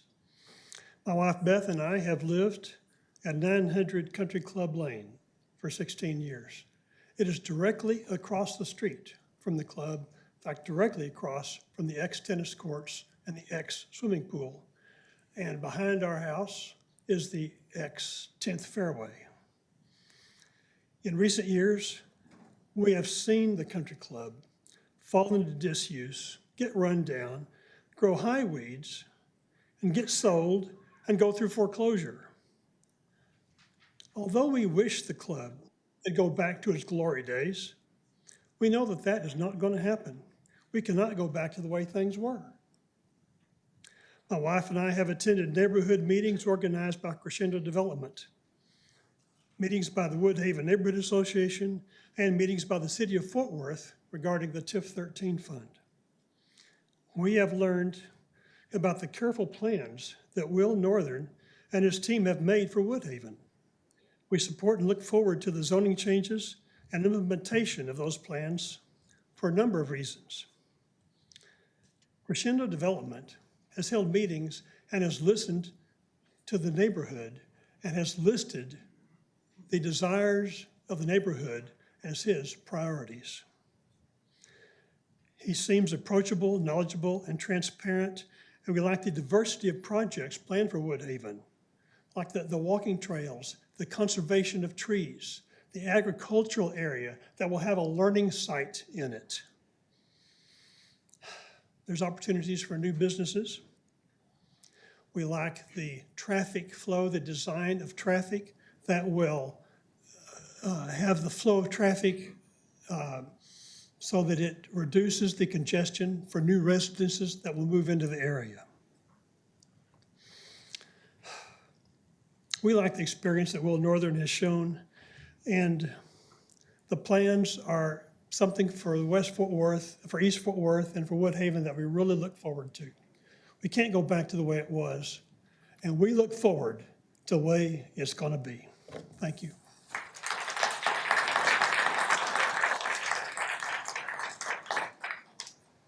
Following Paul will be Will Northern. Good evening, Mayor and council members. I'm Paul Kerpo, a Fort Worth resident. I am speaking here tonight on behalf of Woodhaven Community Development Corporation, for which I am currently serving as acting president. I have stated specific reasons why we believe this case should be approved in prior correspondence provided for this case. Tonight, I would like to broaden the discussion. While Mayor Pro Tem Givens has emphasized that she wants to hear what the Woodhaven community thinks of this case, this is not just a case about Woodhaven. It is a case about the east side of Fort Worth. Areas in the north, south, and west of the city can grow through new development in their ETJs. The east side, central cities, must redevelop infill properties to improve our communities.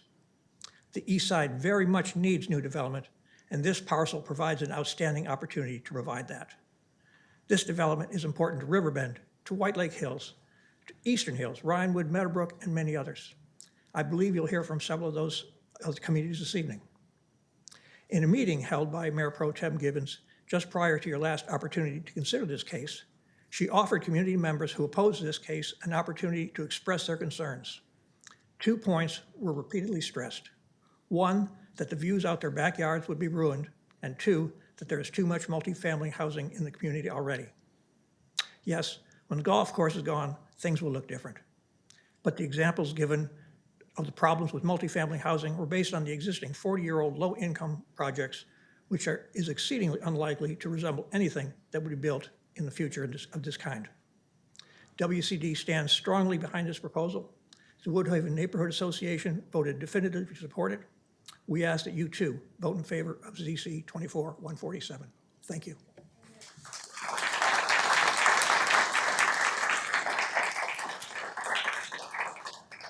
Our next speaker will be Will Northern, followed by Carol Peters.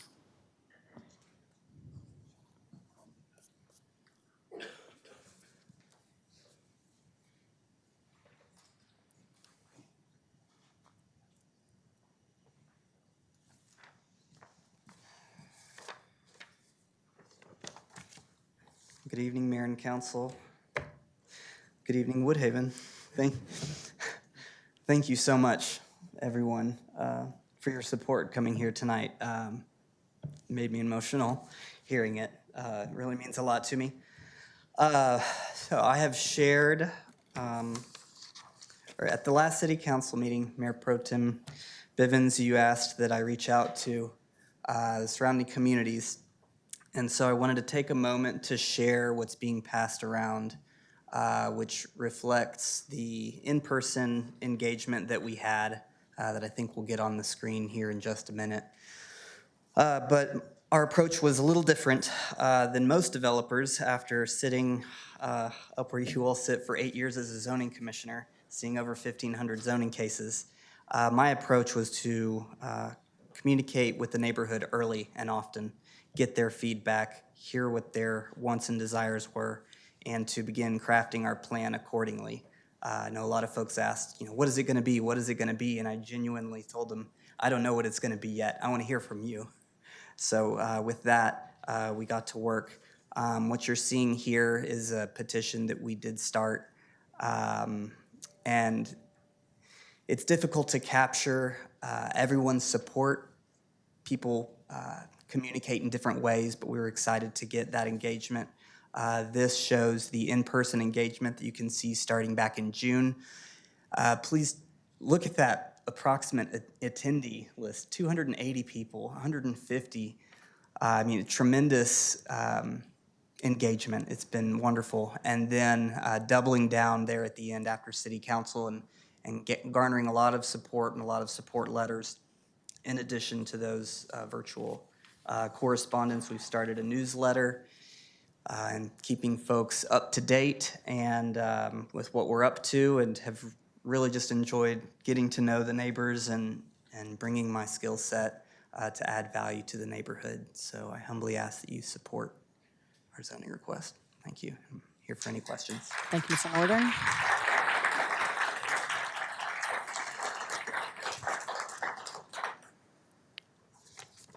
Next speaker will be Carol Peters, followed by Wendy Martin.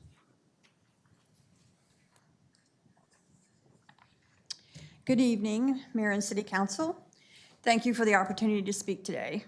I'm Carol Peters, President of West Meadowbrook Neighborhood Association. I'm here to offer my support for the crescendo development proposal for our neighbor, Woodhaven. I believe your vote today is of great importance to not only Woodhaven, but the neighborhoods of East Fort Worth. It's no secret our East Side neighborhoods have undergone significant changes over the years. We have seen firsthand the consequences of overdevelopment and inaction. Will Northern has worked hard to address the concerns of all the parties involved and to reach out to other East Side communities like ourselves. I find this plan thoughtful, creative, and innovative. Woodhaven's redevelopment plan could benefit not only Woodhaven, but all of the neighboring communities of East Fort Worth. It's very exciting. By supporting the Crescendo Plan, the city of Fort Worth would create a template for our area that combats unfettered growth and encourages more planned investment.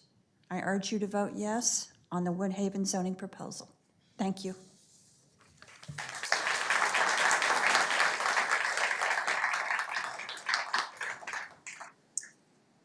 Ms. McNerney. Yes, my name is Wendy Martin. I'm the Riverbend Estates president. Thank you guys for having us. I'm not going to reinvent what everybody's saying. I think we all want the same thing, and that is to support Will. But the one thing that I'm impressed by with Will, out of all the different things that I've been to, is how much he wants this for the people. He's worked hard. He's had enormous amount of meetings. He's come to our HOA meeting, spent hours listening to us, our questions. We're invested. We bring water over from Riverbend Estates to the golf course.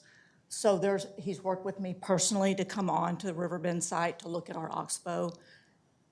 You talked about tonight about leadership.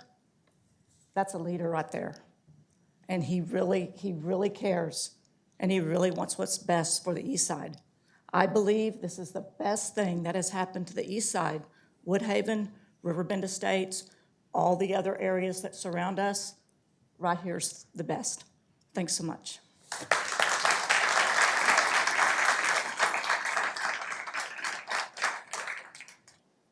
Janice McNerney, followed by Beth Dorcas. Thank you very much for the opportunity. By the time I'm Jan McNerney, live in Riverbend Estates since 2005.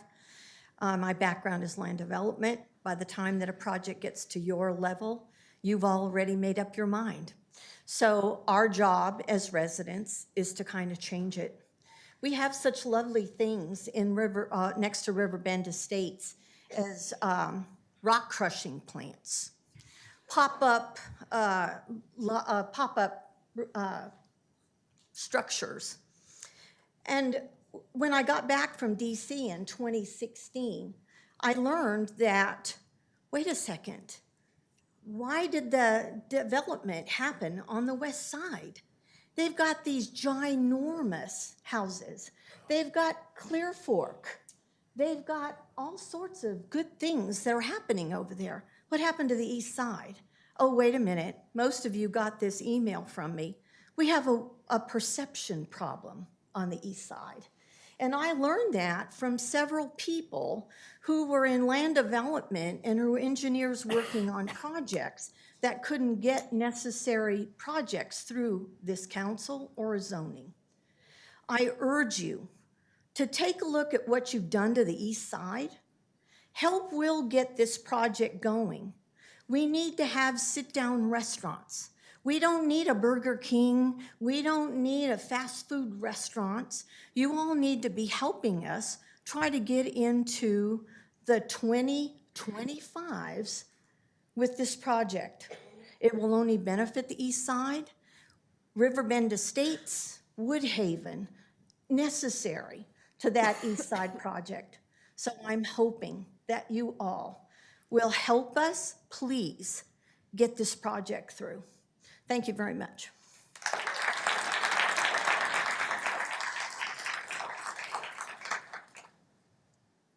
Beth Dorcas, followed by Thomas Cook.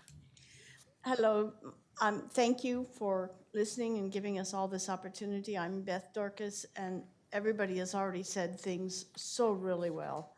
And I just want to say that I am in total support. We love the idea of guarding our trees. The pecan tree behind our house is on their map. The tree is identified in a lot of other trees because it's big enough that it needs to be saved. There are other areas where trees that were very small that other developers might have wiped out, but Will and the Crescendo crew won't let them touch the trees under 2 inches, I think it is, in that one section. And we would love to keep the 10th fairway green and open so we can sit out and look at the sunset. But realistically speaking, we need young families that can come into Woodhaven, that can come to stay. I understand that some residents, years ago when the Heights apartments were put in, the residents were burned because the people who bought their townhouses believed that were told that the zoning or whatever was happening wasn't going to be something like what the Heights turned out to be, but rather that it would be other townhomes and nice places for people to live in long term. And what happened was the apartments went up, and we've been in and out of those apartments. We're the last house before the apartments. We know the people sometimes who come and knock on the door, and we've been inside the apartments.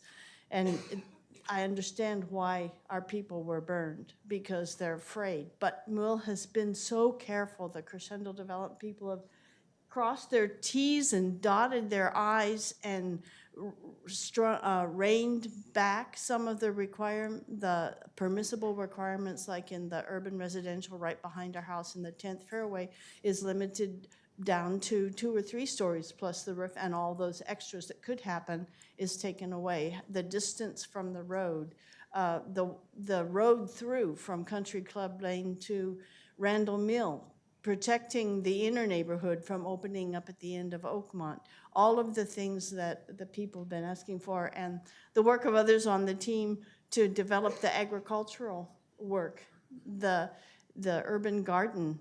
One of the can I name the people? Well, one of the people was saying that her team would like very much for the kids to come to Woodhaven, grow up in Woodhaven, have scholarships, work in Woodhaven, and come back to Woodhaven. And that's what we'd love to see in our neighborhood. Thank you.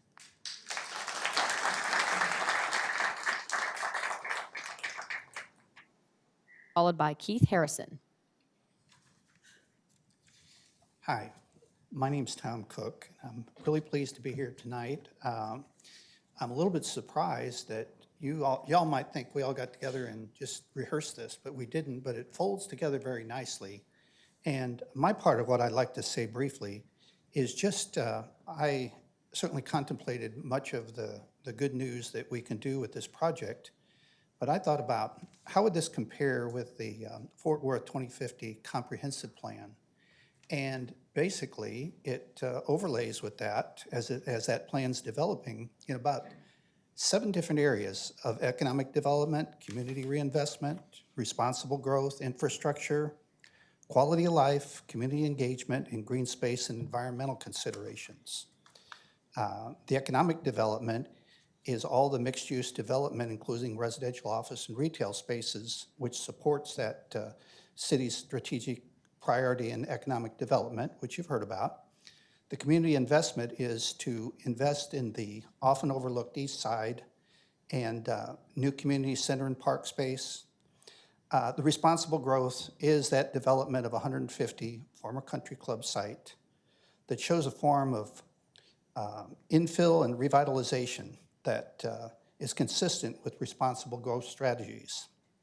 As far as the infrastructure support, the redevelopment would likely involve local infrastructure supporting the city's infrastructure priorities.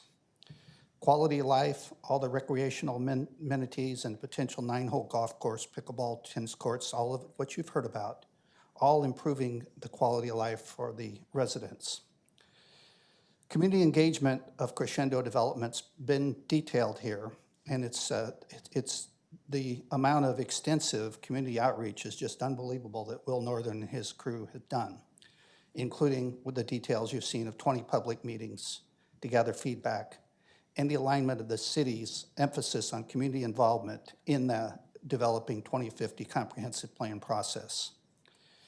The green space and environmental considerations include the urban farm, which will contribute to the city's environmental goals and open space conservation efforts. I just think there's so many strong reasons. I hope you support this effort. Thank you.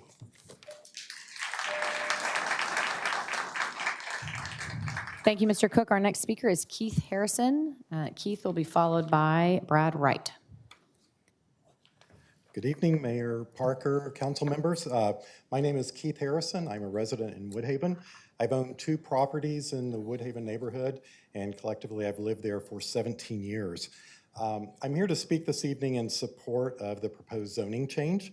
I truly believe that the approval of this zoning request is essential for the future success of the Woodhaven neighborhood and East Fort Worth. Crescendo Development has really done a remarkable job of engaging the community and soliciting input on what we as homeowners would like to see developed on the former Woodhaven Golf Course and Country Club property. And from those meetings, they've developed a plan to enhance the quality of life and increase property values in the Woodhaven neighborhood.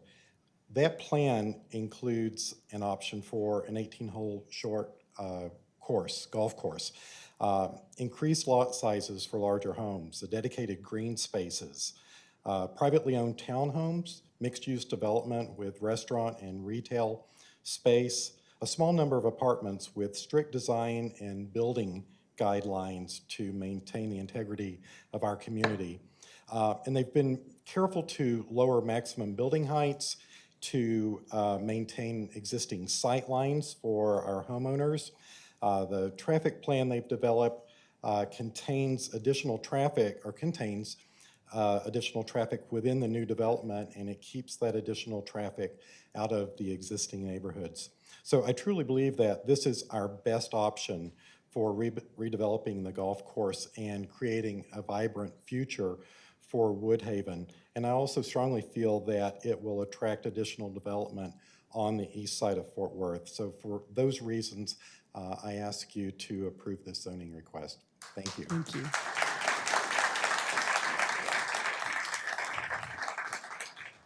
Our next speaker is Brad Wright, followed by Jenna Anderson. Madam Mayor, City Council, thank you for the opportunity to speak tonight. Since 1980, our family has made East Fort Worth home. It's where we raised our 6 children. We still call East Fort Worth home today. I remember Woodhaven Country Club when it was a jewel in the East Fort Worth crown. Members for many years. Our kids learned to play golf there. Too many memories to count. In between newscasts, I used to get 4 holes in before I'd have to go back. For those of you who remember, 20 years ago. I also then remember witnessing the sad, slow demise of the area. The restaurants went away, Steak and Ale disappeared, Bennigan's went away in a puff of smoke, Black Eyed Pea disappeared, and then the golf course itself. It was incredibly painful.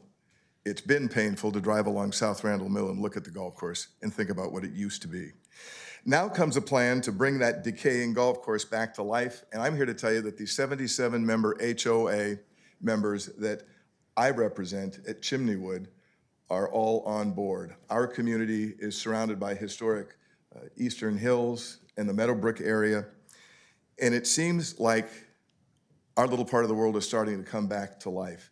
And wouldn't it be nice to add this project to it? We've enjoyed the East Regional Library there on Bridge Street, Leadership International of Texas there on Boca Raton, the Reby Carey Youth Library on Lancaster. That's obviously not going to solve all the problems on Lancaster, but it's a start. And look what's happening at Meadowbrook Golf Course. Incredibly exciting things happening in Fort Worth. People are starting to believe in East Fort Worth again, and our HOA at Chimneywood, we are totally on board. To say no to this and let that beautiful property fall into an even deeper state of despair, it's not a crime, but it sure would be a shame. I don't have any financial skin in this game. Mine is purely emotional. I know nobody from Crescendo. I just saw Will able to put a face with a name tonight, and I'm just here to tell you that if this gets approved, you let me know. I'll bring a shovel when you start turning dirt, and I'll bring 25 friends with shovels. Thank you, folks.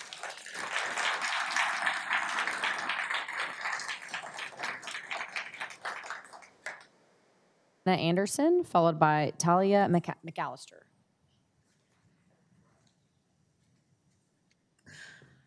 Good evening. My name is Jenna Anderson. I don't have a ton to say. I am a fairly new resident of the Woodhaven neighborhood. I bought my little town home back in February of 21. And a gentleman earlier this evening mentioned that if people stopped in East Fort Worth, they would say, wow, I had no idea, which is something that I hear anytime anybody comes over to my house. We had no idea this was back here. So I have seen the plans from Crescendo, and I'm really excited about them. As a new homeowner, it's nerve-wracking when the land right behind your house gets purchased by a developer. Oh geez, what are they gonna do with it? But here I am, 33, never been to a city council meeting in my life, here to say, please say yes. I'm so excited about these plans, and I'm so excited to see what the future of East Fort Worth could look like if you say yes. So thank you, and that's all. Thank you.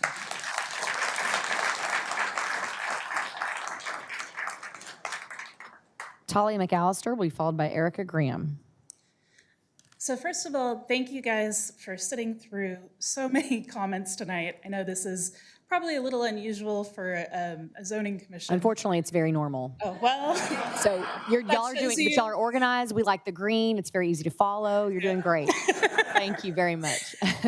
So I am the CEO for a nonprofit called Econautics. We are the nonprofit that's been working alongside Crescendo to identify space where we could have our services.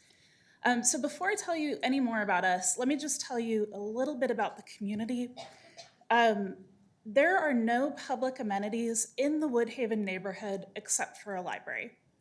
There are no public parks that have any sort of playground equipment, things for kids, except for Quanah Parker, which is technically not in the bounds of what's defined as the Woodhaven neighborhood. It's in the far northwest.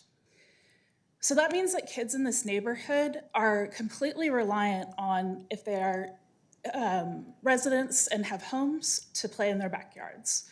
If they are not, if they don't have homes, if they are in these apartment communities surrounding the golf course, surrounding these homes, you know, they're limited by what their multifamily housing communities are offering. So the first thing before you consider anything else is that there is a major need for more amenities in this community to help these kids to succeed. These are children that are being bused out of the neighborhood in order to go to Fort Worth ISD schools, which are all a mile or more away. These are kids who, if they are in the community, are attending a charter school that has had a number of challenges with teacher turnover over the years. And these kids are struggling in school. The schools they go to tend to be D-rated or F-rated. And the reason for that isn't because of the schools, it's because these kids don't have the resources and support that they need in this community. So from the standpoint of what we're hoping to accomplish, we are hoping to bring in an urban farm, outdoor education space, a food forest and walking trails, and what we're calling a living laboratory, where we are studying the impact of what we're doing and giving everybody an opportunity to learn. We're currently working with University of Houston students to design a first look at what this could be like, because we recognize that giving those college students an opportunity to be part of this is another way to enhance learning through this community project. Thank you. Thank you, Talia.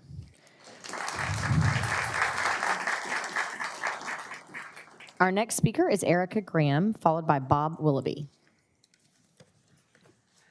Honorable members of Fort Worth City Council, my name is Erica Geisel-Graham, and my husband and I live at 512 Oakmont Lane North, which backs up to the proposed MU1 zoning. I'm here to express my deep concerns about the proposed zoning change from CF to MU1 and the requirement that 30% of the development be dedicated to retail space. While the intent may be to drive economic growth, this plan does not fit the economic and demographic realities of Woodhaven.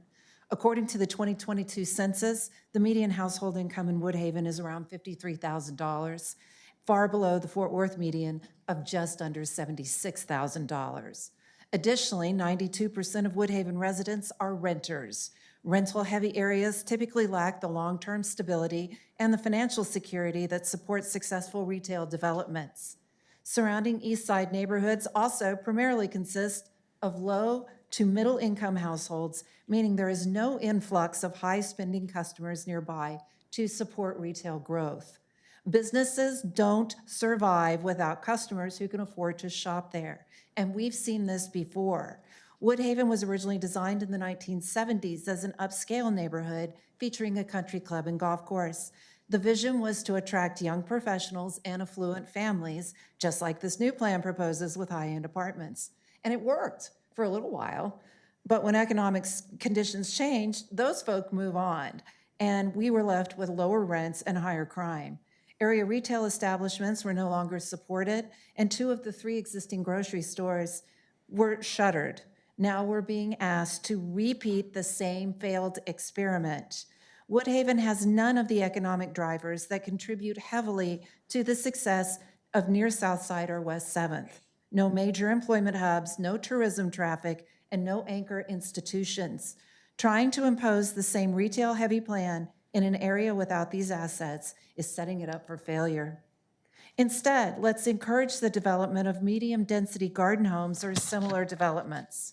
This approach would increase population density in a sustainable way while preserving residential character, attract long-term homeowners, create affordable and entry-level housing, offer developers the density needed to justify infrastructure investments, and minimize the traffic through strictly residential areas. So who is really supporting this plan? The Woodhaven Neighborhood Association voted roughly 2-to-1 in favor of the plan. The problem is membership is open to anyone with $50 to spare. That means that there's no guarantee the people voting in favor of this plan actually live or own business in Woodhaven. The Eastside Business Association endorsed the plan, but the majority of their leadership doesn't live or work in Woodhaven. These endorsements are political and do not represent the true stakeholders. Our next speaker is Bob Willoughby. Mr. Willoughby will be followed by Galen Anderson. The one woman saying about, sorry, it's so long tonight, and you saying every one of these meetings are long like this because actually when you cut down council meetings to 2 times a month and zoning only one Bob, time. we're very aware of where you feel. Okay, I'll get on it. That's why they're so long. You only have 1 time a month. This has more A21. I've been there 13 years going to meetings and watching more A21 than any I've ever seen. I think it's the first time in 10 years I get to say anything good. But A21 is what the city's crying out for. Now, what it has bad in here, I think, is the apartments. I think Woodhaven is one of the most apartment congested places there is in the city of Fort Worth, I think, already. And I believe before we put up any more apartments in the city, the ones that need to be brought up to standard should be brought to standard first, or 1 or 2 ought to be torn down before we put in new. This city is flooded with apartments. 2, about this, I'm not against it. I'm just against the way you put it out here, and you'll probably shut me off if I get done on this too. You combine all this stuff together. I'd like to see more a la carte on this, broken out. All the A21s together, the stores and business fine, apartments over here. Put apartments to the side and see how many people want apartments, you know? And if they all want apartments, hey, I'm with you. If you don't want it, take it out. That's simple. But you won't do that. And it's the same way you do the bond. $20 million to golf courses, but it comes with playground equipment. You get all or nothing. No playground equipment unless you put $20 million in golf courses you don't want to, okay? Golf courses, I'm talking about the Woodhaven golf course. I'm talking about the ones the city's paying for that's losing money.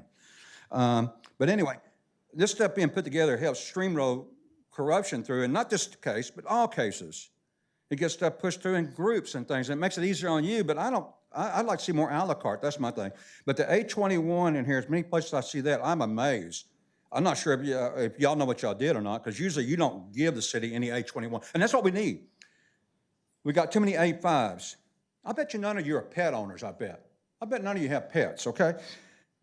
A5 doesn't have enough room for a kid to have a dog or do anything. Kids need room to grow, okay? But there's not as much money in the A21s. There's more money in A5s, more money in apartments. That's why we get flooded with this stuff, the money. I've seen people come there and talk about the money about that, and that's it. I'm more for the children and the future of the city, too.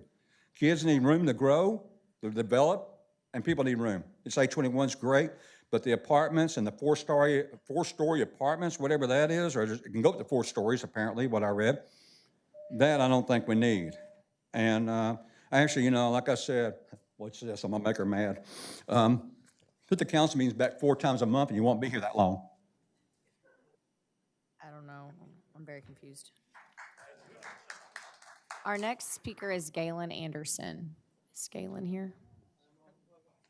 Oh, thank you.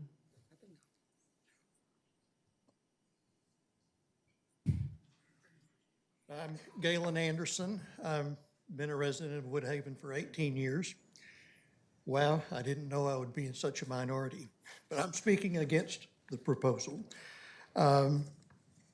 Crescendo has done an amazing job of convincing people that their plan is good.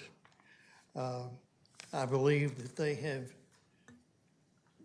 generated a vocal minority and people that believe in the project. The Woodhaven Neighborhood Association, I was at that meeting, and 47 people voted in favor of it. There are thousands and thousands of people in the Woodhaven area that didn't vote. 47 people got the Woodhaven Neighborhood Association to endorse this project. It sounds like a big deal. Woodhaven Neighborhood Association's in favor of it. 47 people voted for that. If you did a real poll of all the residents, I don't think it would be near that one-sided. The A21 part of the zoning, I believe, is good. But when Mr. Northern presented his case the very first time, he asked everybody, what would you like to see? And without exception, everybody said, we want to see things that they have in South Lake, things they have in Frisco, Southwest Fort Worth, all these really nice places. That was the aim of the Woodhaven development in the 60s and 70s. But the proliferation of apartments wiped out that plan. And it's been going on for 50-something years. And we have what is there today. The 150 acres that is in this project, a good portion of it is going to multifamily apartments. It's going to create another sea of apartments where there's already a giant sea of apartments. And according to Mr. Northern, the only way that he can make this project work is to do the apartments. And his convincing rhetoric of him wanting to do what's best for Fort Worth is not the real reason. Land developers do this for a profit. And that's the whole thing about this project, is not bettering Fort Worth, it's making money. And they want to make a lot of money. The only way to make a lot of money is to build a lot of apartments. That's what I have against it. And I hope the city council can use history, Thank you, Mr. Anderson. common sense, to vote against it. Thank you. Mayor Pro Tem, that's the last of our speakers on this item.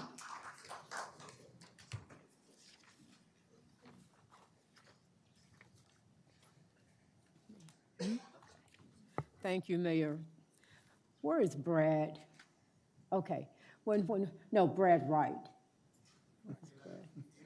Okay, when he made me think about a story many, many years ago, but I remember doing a story on KRLD that aired on CBS Network, and I described Woodhaven at the time as the only neighborhood in the United States with $1 million homes next to Section 8 housing. I was shocked when I moved back to the Metroplex in 1987. I have a question for the developer, and he knows I'm going to put him to the microphone. And Will, if you will, come on down. The presentations were so uplifting, I almost applauded myself. But that would have been out of character. We're not supposed to do that, but I enjoy the excitement. Will, I'm going to ask you to talk about your plan for apartments with MU1, where you have them, versus on Randall Mill. Can you speak to that? Certainly. Would it be possible to bring up either the zoning map or Absolutely. the concept plan just as a guide? So there's 4 main points. It'll be towards the end. So the MU1 is the purple portion there in the middle. And take note of the MU1 in the middle and then the UR. And what's important about those 2 zoning categories is that they are form-based codes that come with design standards that will create a look and feel that is consistent throughout it as you go around. But if you could go to the concept plan, please. The concept plan that we created that shows the buffers and whatnot that we've self-imposed is going to be towards the end. There we go. Let's pause right here. So there's 4 points that I want to drive home. When we first started this process and we spoke with the neighborhood about what they wanted, a lot of that revolved around retail type uses, sit-down restaurants, coffee shops, sandwich shops, general retail, grocery stores. And a single mixed-use structure isn't enough to deliver on all of that. And so by extending it further down, that gives more opportunity to bring those amenities that the neighborhood has asked for. And so I challenged the community and myself to think bigger but use the form-based code, which is the second point, is having a consistent design standard through that MU and UR. You'll note that we're reorienting the front door of the land to front Randall Mill, which is a beautiful road if you haven't driven on it, and is right there, connects to 820. So by reorienting the property, making Randall Mill the front door, and then adding a circulator that goes around what was the back 9, by bringing the MU1 and UR form-based code districts throughout the circulator, it creates a cohesive continuum and a walkable experience with parking in the rear of those MU1 properties. You'll note the single family is on the east side of that road. And so from a single family house there on Oakmont Lane or Putter Drive, you have, their backyards, you've got a buffer, a 200-foot buffer, you have the road right-of-way, and because of the MU1 form-based code, that's going to require additional trees, street lights, and then the buildings have a front yard buffer with the parking in the rear. That was very intentional how we oriented the buildings on that side to keep the traffic as far away as possible from the single-family residents. So that's number 2. Number 3. We want to draw patrons to the clubhouse. A big promise and something that's really important to me is restoring that clubhouse that now is 50 years old and is eligible for historic tax credits. For those of you that know me on zoning, my voting record, I currently serve as an alternate on HCLC. I've renovated numerous historic properties. I have a soft spot for historic properties, and so by extending the MU1 from Randall Mill down to the clubhouse, you have this continuum and you're encouraging patrons not to just stop at the front door and leave, but come through and get to the clubhouse ultimately. So reactivating it. And then finally, MU1 just increases the overall project success. And what do I mean by that? So MU provides a variety of revenue streams besides that of just a standalone asset class. There's examples of apartments that failed, retail that's failed. They don't have a blend that can survive the ups and downs of economic times. And so MU1 allows for office, residential, and retail uses that will support the overall development and will in turn, by developing market rate projects such as this, which hasn't been experienced in Woodhaven or much of the east side, much of it has been subsidized, it's going to apply positive upward pressure on the surrounding homes and apartments in a positive way. By setting new comps, creating competition in that economy.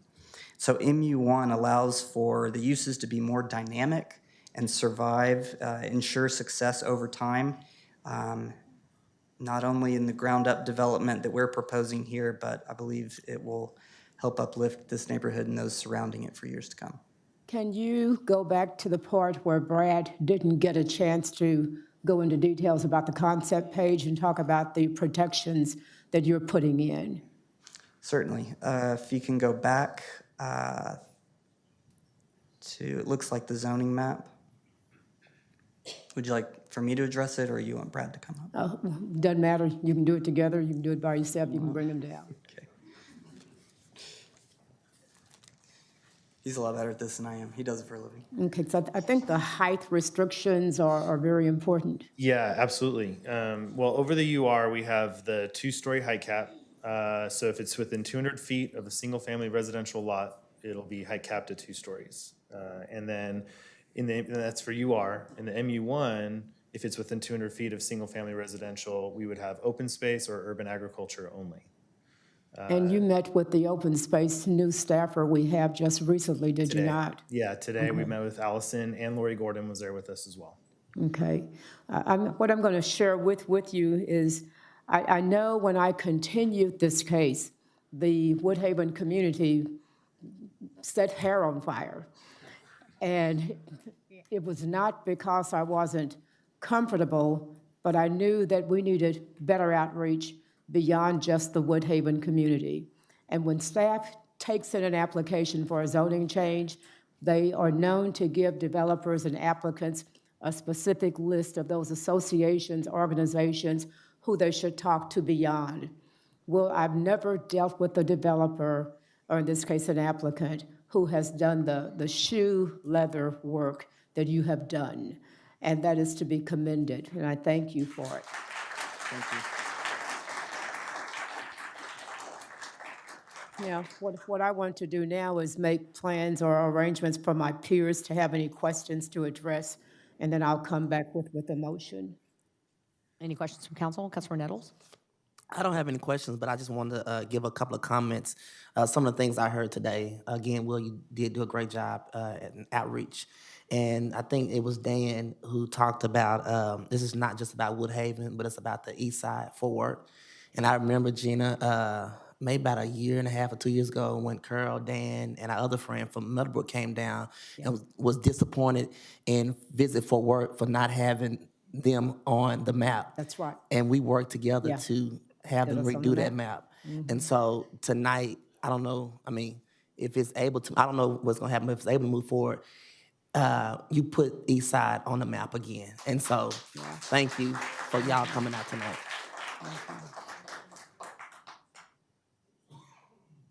Any others? Well, you guys made it real easy. You can have your seat. I want you to know that we had a death recently. A guy named Jim Rutherford passed. Jim is one of those developers who brought Albertsons to the east side of Fort Worth.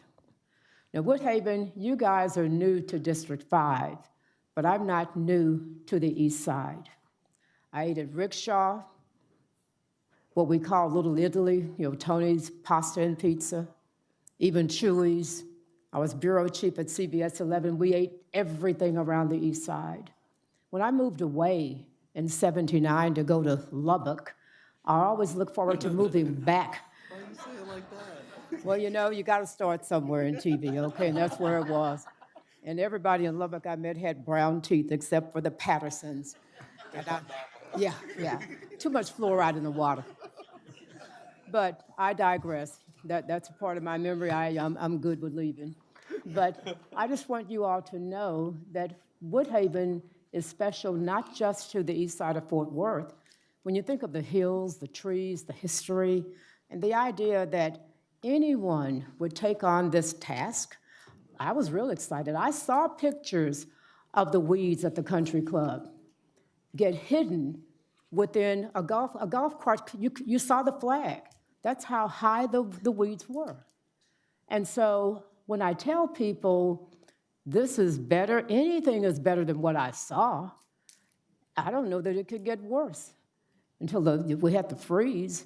And so I am more than excited that this team will, Linda, I see you over there, and I know it was hard, but Will, don't you think it was worth it? You picked up some more support. Today, I heard, I got a note from the Villas people. I got a note from people who live on Putter Lane. I met Carrie Moon's brother, who was adamantly opposed, but now. And so the outreach is what makes this okay with me. I get excited when I see people come. I don't care about the outcome. I care about the process. And so when I look at all the green, and yeah, I got on my green too, okay? But when I look at all the green, I love seeing a neighborhood and neighbors come together. And I promised you all at Woodhaven I would bring those John T. White people if you needed additional help. Luckily, you didn't need them because they get kind of rowdy. But one thing about zoning, nobody is ever going to be, you're never going to see 100% of anything when it comes to zoning. Somebody's always going to be happy that who brings the case and hopes to get it, and those will be opposed to it. And I hate that I'm opposed on the different side to Dr. Geisel's daughter. Where is Erica? Tell your dad I said hi. Paul Geisel is the grandnephew of Dr. Zeus, and hence the name Geisel. Mm-hmm. Yeah, a whole bunch of history here. I'm from the east side of Fort Worth, and I'm convinced y'all of that. So what's important to me is it's the only vehicle we have. It is the neighborhood association process. It is the HOA process. It may be flawed. It's just like church. Everybody doesn't go to church, but it's the members who hire the preacher. And membership has its privileges. And I was at the meeting when those green ballots were distributed and people voted, and I learned the association voted to support this application. I respect the work of the association, and I appreciate the positive things I've heard here tonight. And so I need all the lawyers to listen to me real carefully in case I read this thing wrong, okay? Where's Melinda? Okay. I make a motion to approve tracks D through G as written and amend tracks A through C as follows. Tracks A and C, PD, UR, planned development for all uses in urban residential district, excluding the following uses: industrialized housing, group home 1 telecommunications antenna or structure, gas drilling and production, fraternity and sorority house, group home 2, utility transmission tower or distribution line. Development standards to restrict max building height and use to 2 stories when directly adjacent to or within 200 feet of a one-family residential dwelling unit, site plan required. Track B, PD, MU1, planned development for all uses in low-intensity mixed-use district, excluding the following uses: group home 1, nobody wants that, taxidermist shop, batch plant, we sure don't want batch plant, concrete or asphalt, even if it's temporary, recycling collection facility, group home 2, auto parts supply, retail mortuary or funeral home, gas drilling and production, liquor or package store, gasoline sales, short-term rental, gas lift compressor station, retail smoke shop, recycle collection facility, theater drive-in, gas line compressor station. Development standards 2, restrict max building height and use to 3 stories. Urban agriculture shall follow rules for urban ag in a residential district, and open space or urban ag uses allowed only when directly adjacent to or within 200 feet of single-family dwelling unit, site plan required. Did I do it all right? Second. Okay, I'm tired. You did well. Thank you. That's my Absolutely. motion. I got several seconds. Drum roll. Mayor and Council, I have a motion and a second. Councilmember Crane. Yeah, Mayor, as previously stated in another meeting, I will be abstaining from this vote due to my ownership in this property and development. Got a motion and a second. Council, please vote. Got Alan, Carlos are good. Motion carries.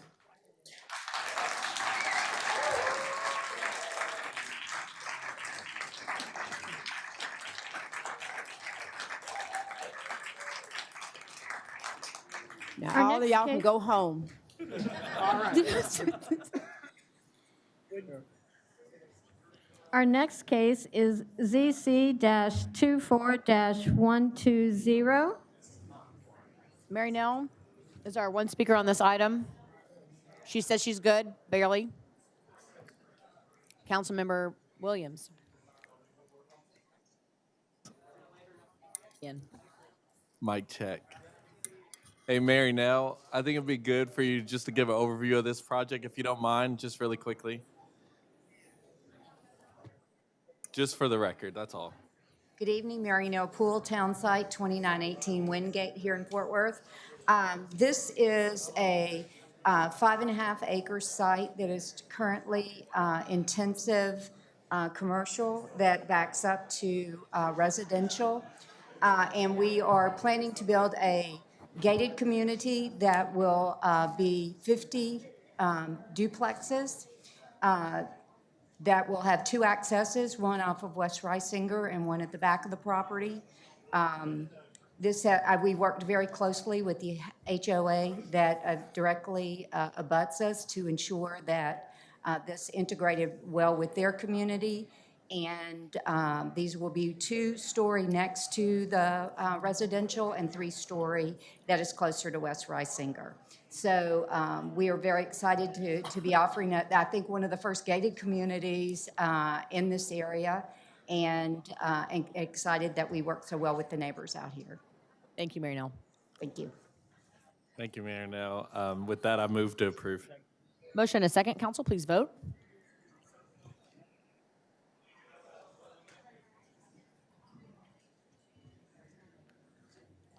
You didn't mean to do that? How do we not do that? We will just record it and. Thank you. How do we not do that? That was eloquent, wasn't it? Okay, we'll keep going. Our next case is ZC-24-156. We have one speaker on this item, Councilmember Bivens. The speaker is Danny Reed. Council members. Danny Reed, are you here? Come on down, Mr. Reed.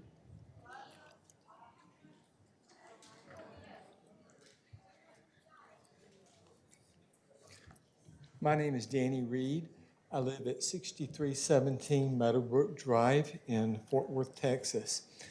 This zoning case is to change from ERPD 9 back to residential. I understand that the applicants wish to build a house here.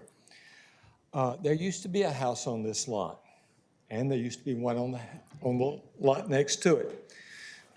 When the city widened Meadowbrook Drive in 1980, 80 to 82, the traffic count grew to about 10,000 cars per day.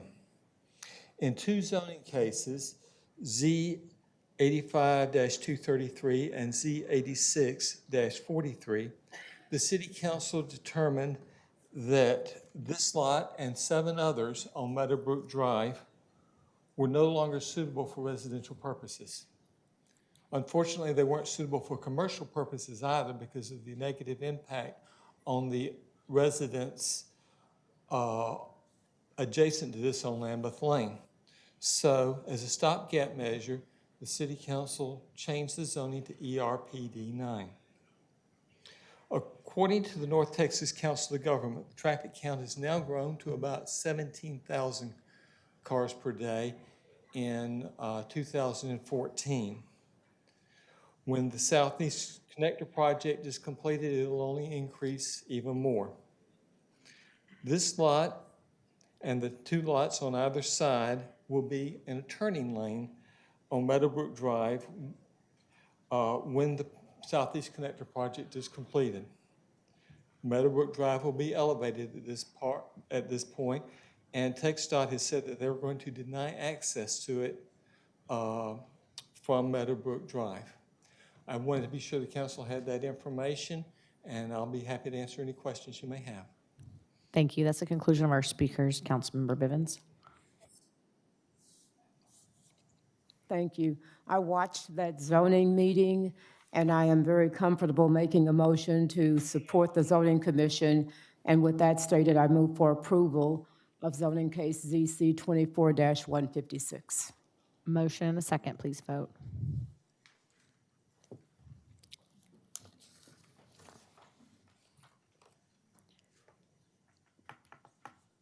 Motion carries. Next item is ZC-24-160. Councilmember Flores. Move for approval. Motion and a second. Council, please vote.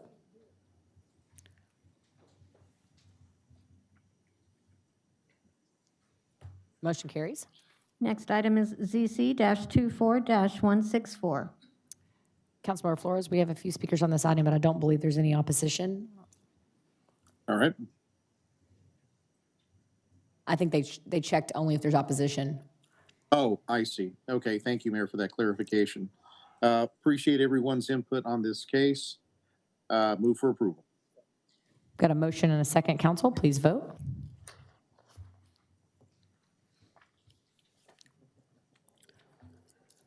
Motion carries. Next item is ZC-25-016. No speakers on this item. Councilmember Beck. I'm going to move to approve, but before we take the vote, I just want to take a moment. This is to designate a particular piece of property as a historic, and I would be remiss if we didn't talk about Ann Wagner, who we're naming, or the reason why this is being designated as an historic building. You might be familiar with that name as it is on several buildings at Texas Wesleyan. She was one of the first founders of Texas Wesleyan and really worked hard to fundraise for that school. So we are glad to have this opportunity to recognize her in the city of Fort Worth. It's been a long day, y'all. Move to approve. We've got a motion and a second. Council, please vote.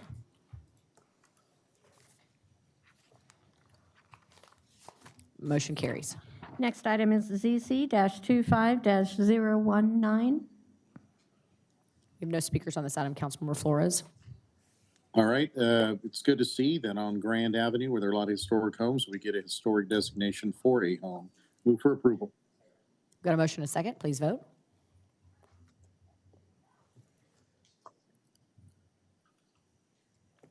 Motion carries.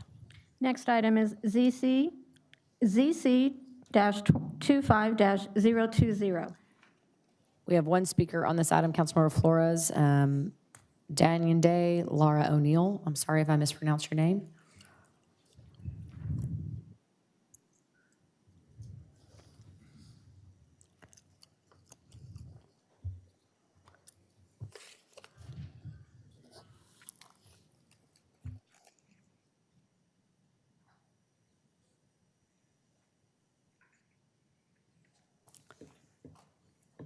Good evening, Mayor Parker, esteemed members of City Council. My name is Dee Lara O'Neill, and I serve as the project manager for the Historic Northside District, the Main Street Pilot Project, in partnership with the Fort Worth Hispanic Chamber of Commerce, the City of Fort Worth, and Main Street America.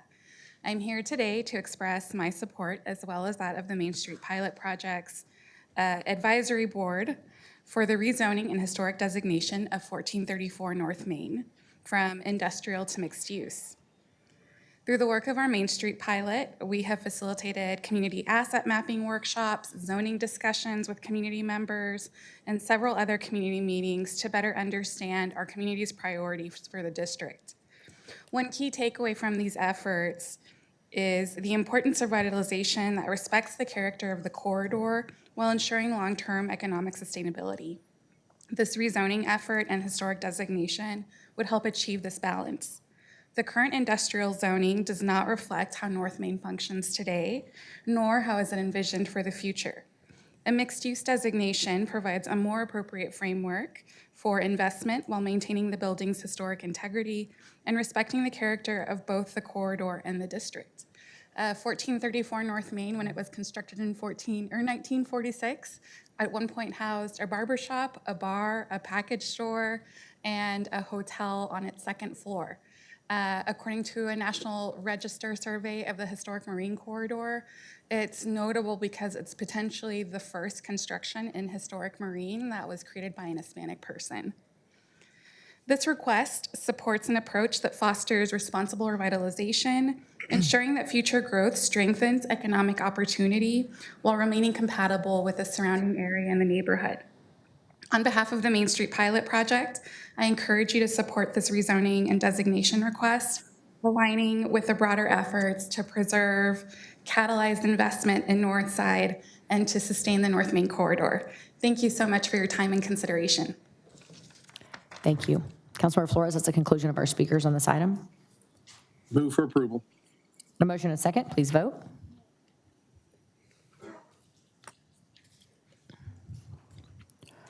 Motion carries. Next item is ZC-24-151. Nancy Ramirez is our only speaker on this item. Councilmember Flores, I'm sorry, there's two actually. Nancy Ramirez followed by Luis Amador. They're good? Okay, I think you're good, Councilmember Flores. All right. Then I move for approval. Got a motion and a second, council, please vote.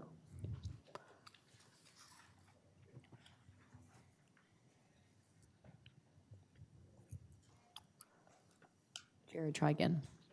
Thank you. Motion carries. The next item, MNC 25-0107, was continued earlier by staff to February 25th. Our next item, MNC 25-0117. Motion and a second, please vote.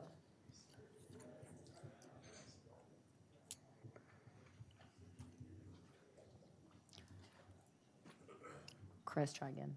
That's okay. Motion carries. Next item is MNC 25-0125. 0120, right? Yeah, 0120, sorry. Okay. Motion and a second, council, please vote.